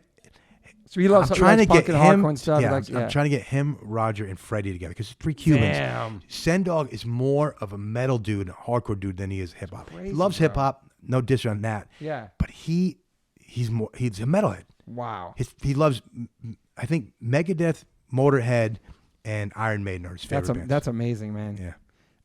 And then why LA? And when did you come here? Why did you come to LA? 2008, I married a beautiful, awesome, incredibly Shout out to your wife. awesome friend, my wife. She's Brazilian. She got sick of the cold weather in East Coast. Nice. And she's like, "That's it. We go to Brazil. We go to LA." I said, "Okay, we'll go to LA." Yeah, whatever you want. Happy wife, happy life. Yep. So that's what brought you out to me. Yeah, California's the best, dude. It's crazy. There's so many East Coasters out here now. I know. I love it though, man. It's just a different way of life. I love the space. There's no winter. Number one. Yeah. It's crazy. And if you want it, you just go to the mountains, an hour away. Totally. Yeah. Do you have any? Oh, wait, one more thing too. So I know the band broke up, and you guys got back together and did that record, Reborn in Defiance. How'd that come together? Like, what made you guys? Because the last record was like 2004 or some shit in between. That was a long time. Yeah. So what inspired that? I got a phone call from Rob G. Do you remember that dude? Rob G. Yeah. Yeah. Calls me up. He said, "Hey man, you guys should get back together." I'm like, "No man, I got all this stuff going on. Studio's banging. You know, I'm with Coca-Cola. Got a real job. No, Yeah. I was like, you know, the Suicide City was taking off. All these things, I'm like, it's not my thing, you know. There was too much negative energy, and it's such a beautiful part of my life. I want to leave it as it is. I did what I want to do in that chapter, and I moved on as an artist. And then I get a phone call. Yo, It's like a movie. Like it's like yeah, yo, Billy, it's Bobby. I'm like, Bobby, Hamble? He's like, yeah, how you doing, man? I'm like, yo, what's up, bro? How many years had it been since you talked to him? So, years. Like him and I. Damn. We're the only guys. I think Danny bumped into it once, but like maybe 10 years.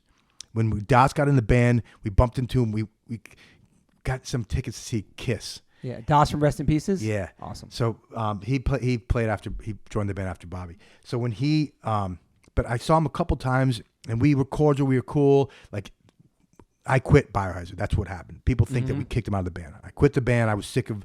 He couldn't get his life together. He was going through a rough time, and we supported him for years. Yeah. But when shit hit the fan, I was done. I was like, that's it, guys. I'm out. I quit the band. Yeah. Biohazard was over. Evan came over to my place on 58th Street in Brooklyn. He's like, you got to do something. I know you're going to do something new. If you whatever you're doing, I'm down. I'm all right, cool.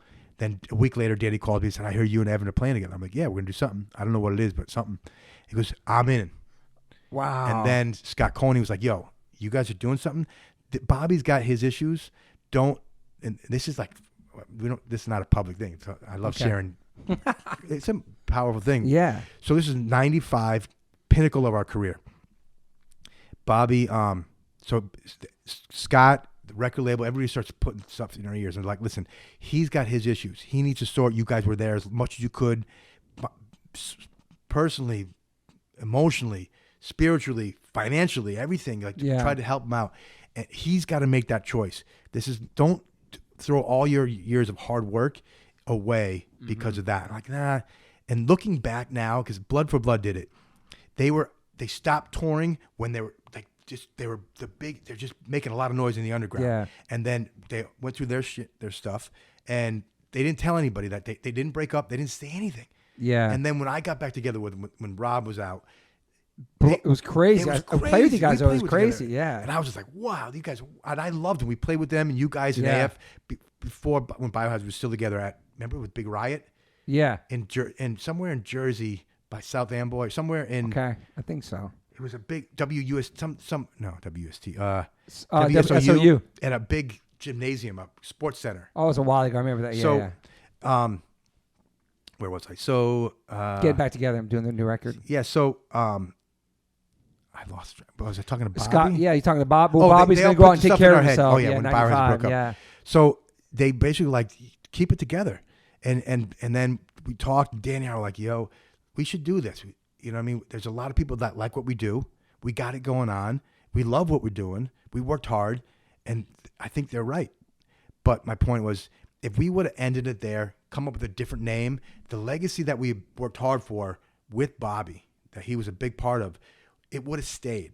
Gotcha. And while we did things as a new name or whatever, which it would have changed everything about our career. Yeah, that legacy would have stayed there. It would have lost ground. It probably would have grown more, and then we could have got back together with Bobby, because Danny and I always said, when he gets his life together, in a second we'd bring him back into the band, and it took a long time, but it eventually happened in 2008.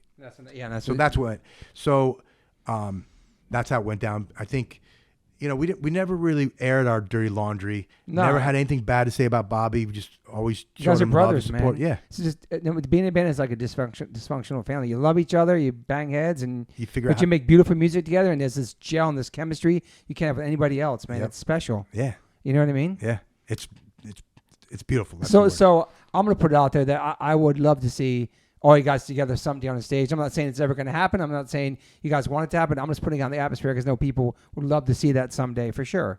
Never say never, man. I'm the only one. The guys love music. They all have their busy lives. I'm the only one who's still active, making music and putting music out. And we left it at this. Like when we tried to make a record with Scott, that didn't work out. And it's been, since 2017 since that happened. I thought he did great, by the way. Scott was awesome. I thought he did great. Now he's got the Take. Yeah, the that's band right. Take. With Will Shepler on drums. Yep. Sick. Loved Will. Since then we've tried different ideas. Christian from Fear Factory was going to join, and then a couple other dudes, Rob from Death by Stereo, all these ideas, and I kept bringing the ideas to Bobby and Danny, and during the pandemic we had it real heart to heart, and the basic consensus was, you know what, life's way too short. Yeah. If we're gonna do it, let's get it together with Evan. Yeah. And since then we've all talked and bumped into Evan at different times in different ways. So that book is not closed. It's a big part of my life, and that I would love to re-experience and do again. Yeah, I think it'd be awesome. It'll happen when the time's right, man. Yep. Won't be forced or anything, and something's going to come up. No, or something. we were never. We would have probably been way more successful. We were planners. Yeah. But we weren't. We were like a vibe band. Like when Yeah. it worked, and it was never like there was no organization. We would have been, if we were organized like I am now. Yeah. Oh my God. Looking back on it, yeah. Yeah. Do you have any major regrets in your life? No apologies, no regrets. It's nice. It makes who You're you the are. first guest to be like, boom, like just on it with that. But I like that. The wins and the loses make us who we are. I love that. It's I look at it like it's easy to celebrate the successes in life. It's winning the lottery and losing the ticket, and how you turn that into a win. That makes you a real love that. winner, I love that. Yeah. What's your daily ritual? You a coffee guy? I teeter back and forth like you, and we follow, and I see the post every once in a while. I'm like, okay, he's on, I'm on. But my biggest mistake now is falling in love because with not the Keurig, but the what's the machine we have? Something? Yeah, something. It's a daily ritual something have every day. It's a higher end. It's espresso. Oh, Keurig. okay. You have a machine in your house or something? Yeah. And shit. It's killer, bro. Okay. And that's the vice. And so every morning could be worse. Every morning you have coffee. You work out. Like, what is your deal? Yeah, pretty much. You wake up pretty early? I like to, but not today. What time's early for you? Like, what time's... Well, the kids. When I was working with Neil, I was like 4:00. Damn. So I would have to drive up to Castaic, with traffic. Yeah, but whatever. But what's your normal night? You go to bed early? You like a late night guy? It depends on where I am in life. Yeah. But working there, I was an early guy, for the past year. But now, it's regular, And how many times a week do you do jiu-jitsu? When I'm training, I blew up my shoulder. Okay. And so I'm waiting for surgery, and that's not a fun, Okay. It's a bad place. So you've been chilling right now, not doing it so much. Yeah. That's rough because it's almost like it's an injury that doesn't stop me from living. I can still wipe myself. But you can't do what in you the really bathroom. love, your passion. Yeah. And for something that keeps me balanced, and it's had a mentally and physically. Everything. So like everything, life's a challenge. It's how you navigate those challenges. So that's my normal ritual. It's getting up, taking care of the kids, doing some work, and then training. I usually train late morning, and then start the rest of my day. So I spend the day at the studio or whatever else I got going on. And one of my final questions is: you consider yourself an optimist or pessimist, but you're super positive, man. Optimist, 100%. Yeah, you've always been like that through all your everything. Your partying, your dark days. You've always been like focused. It seems. I lived a dark. I suffered from depression. Always had my whole life. Never talked about it, but carried around a lot of darkness. My wife. And there's a song on the new record called "Looking Up," and I sent it to you. I would have loved for you to sing on this chorus, but it's about looking up. Yeah, my wife.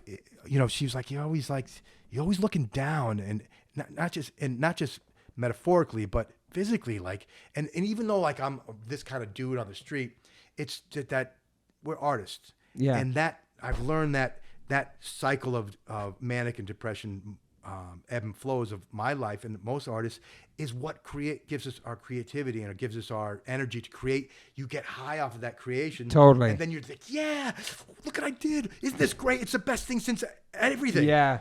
And then and then it wears off and then you go into this thing. But then you're super harsh on yourself and so critical. I never mess with like leveling drugs and Prozac, which I know people do. Yeah. Family members, and it works for them. That's great. Yeah. But for me, that's one thing. She, and God love my wife, not to call her she, but my wife kind of shed light on the concept of when you look up, you see way more in front of you and you see the beauty of life. Yeah. And so I started to come out of this darkness that I had inside of me for years that I didn't know. And even going through therapy before I got married and getting in touch with a lot of things about my inner crap. Yeah. Helped me be a better father, be a better husband. Of course. But there was still this thing.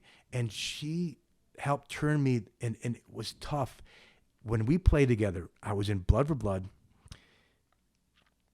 which was completely the opposite of you guys and your vibe, which I get and I love. I'm a big Carnivore fan, but a big Minor Threat fan. Totally. So it's balance is good. But I remember I was on stage with those guys, loving it, and then watched you guys, and there was something about that energy, that Blood for Blood is a different thing. Yeah. But I was in that mix, and also in a drinking phase too. So I'd fallen off. That was another thing too.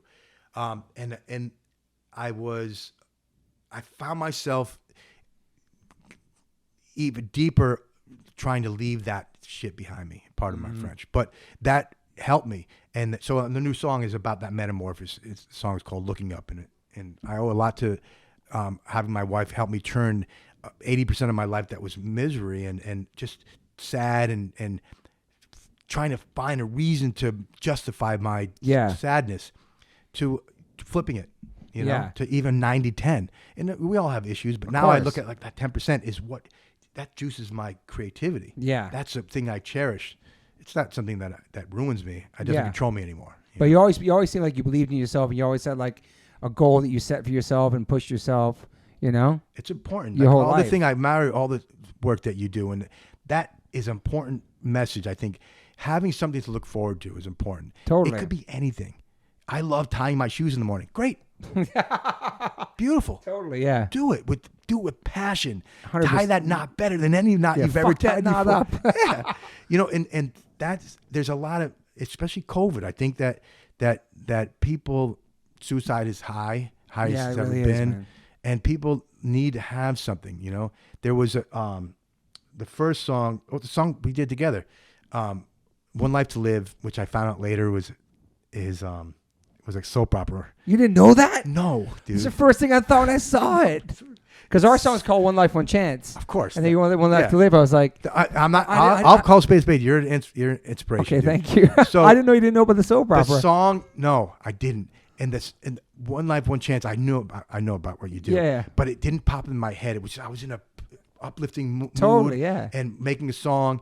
And after when I first started doing, I think I dropped, that was the first single, did this great video I'm super proud of on my iPhone, one shot. Yeah. And somebody said to me, oh, like the soap opera.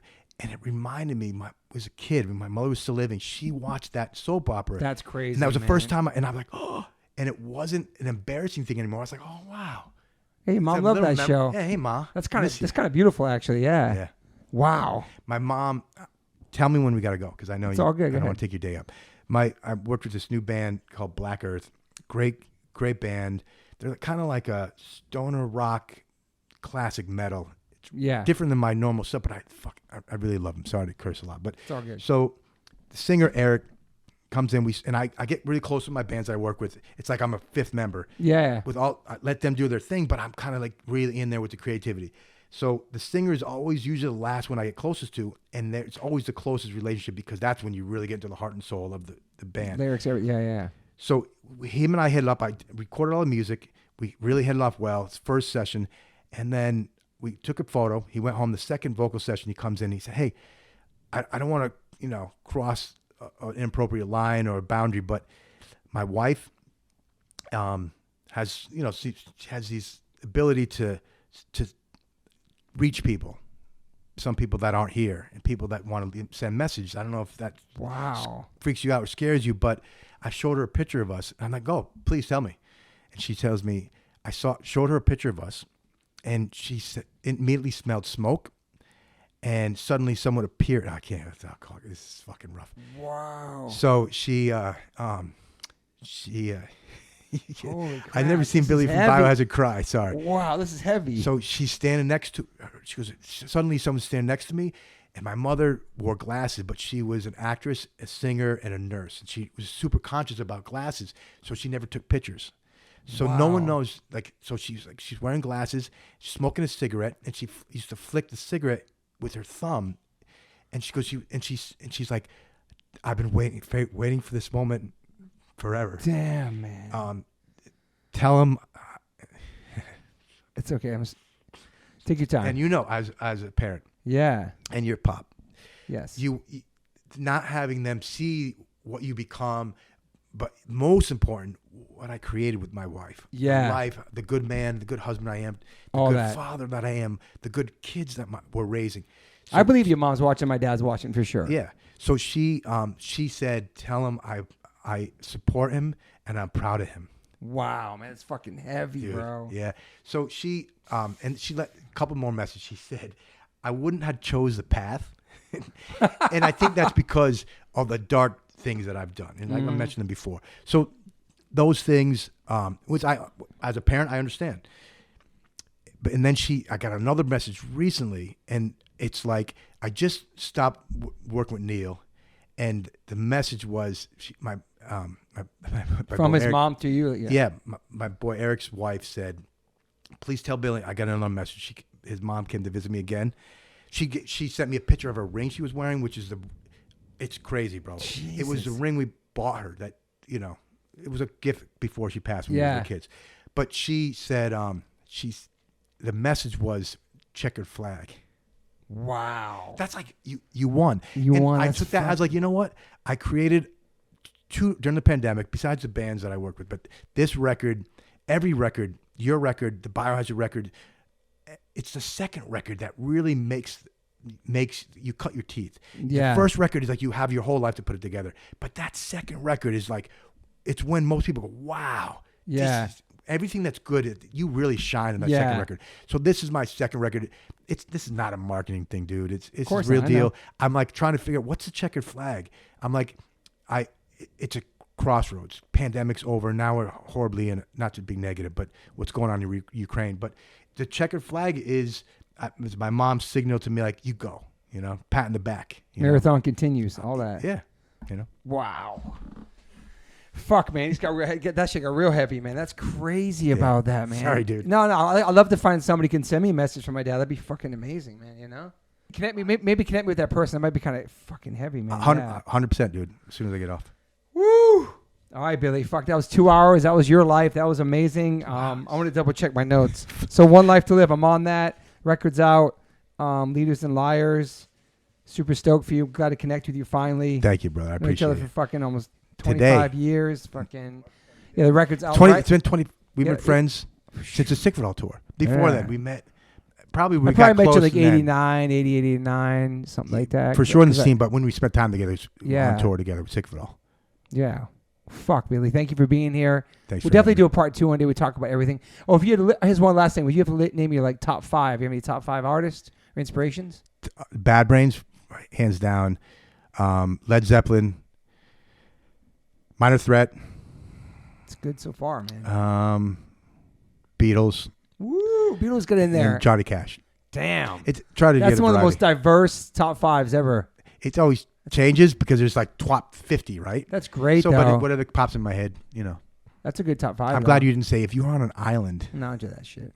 All right, Billy. Thank you so much for being here. That was fucking awesome. Way overdue, man. Way overdue convo. Thank you. Like the thing about the podcast I love, people for 20, 25, 30 years, but then you really get to know them. We just have a fucking one-on-one. I love it. You know what I'm saying? Spent 2 months. We spent a month on tour. I know. We're supposed to be on the same bus together. I know. I have two friends. AF or H2O. I remember that shit. I know. But I'm saying, this is awesome, man. I appreciate you, man. Thank you. And everybody can find you at Billy Biohazard on Instagram. BillyBio.com. Billy Biohazard all social media. Thank you, brother. Bye. Hey guys, we're back for part 2. You guys know I always do that every time the pod ends. Sometimes the guest will mention something we forgot to talk about. I would say, "Oh my God, I forgot that." But Billy's got a real quick story for you right now about Chuck D. All right, so we were talking about Public Enemy, one of our favorite bands. Fear of Black Planet came out. It was probably at the beginning, or we were just coming up, and that record was just killer. But so as a fan, we got to meet Chuck and Flavor Flav when we were with Rush. I mentioned earlier, but we reached out for one of the records, and I think it was State of the Weather Dress, maybe. And we reached out to Chuck to write the biography, right? There was a small window where you had these famous artists, write your biography or something about your band. It's and nice. I was like, this is going to be awesome. Evan and I we were all super stoked about it. He turned us down. Oh, Bro, man. we were like, what? What do you mean? What? Just, how does it happen? Oh, man. And we never got an answer. I think he just Maybe wasn't he's busy into or it. something. Yeah, I wouldn't take it personal. Yeah. He probably did it in We time, though. Probably so bummed. He hates us. I don't know, but him and I are friends. He was with, I spent a lot of time, not a lot of time, but. So you've seen him since then a bunch of times. Of course, yeah. Because he was doing with Be Real, so Sen and I were going to that's see those right. guys, yeah. Or he'd show up at a Prophets of Rage, yeah. which was sick also. Damn, That's Chuck. It's sick. All right. We'll be back for part 2 soon. We're just going to go strictly hip-hop and everything else. Hip-hop and Carhartt. Okay, bye, guys. Hey, guys. Thanks for listening. Please rate, review, subscribe. If you haven't subscribed yet to this podcast, please do that. And whatever platform you are listening to this on, I'm glad you found me. You can rate me and review me on there also. So thank you guys sincerely for the support. I cannot wait for you guys to hear the next one.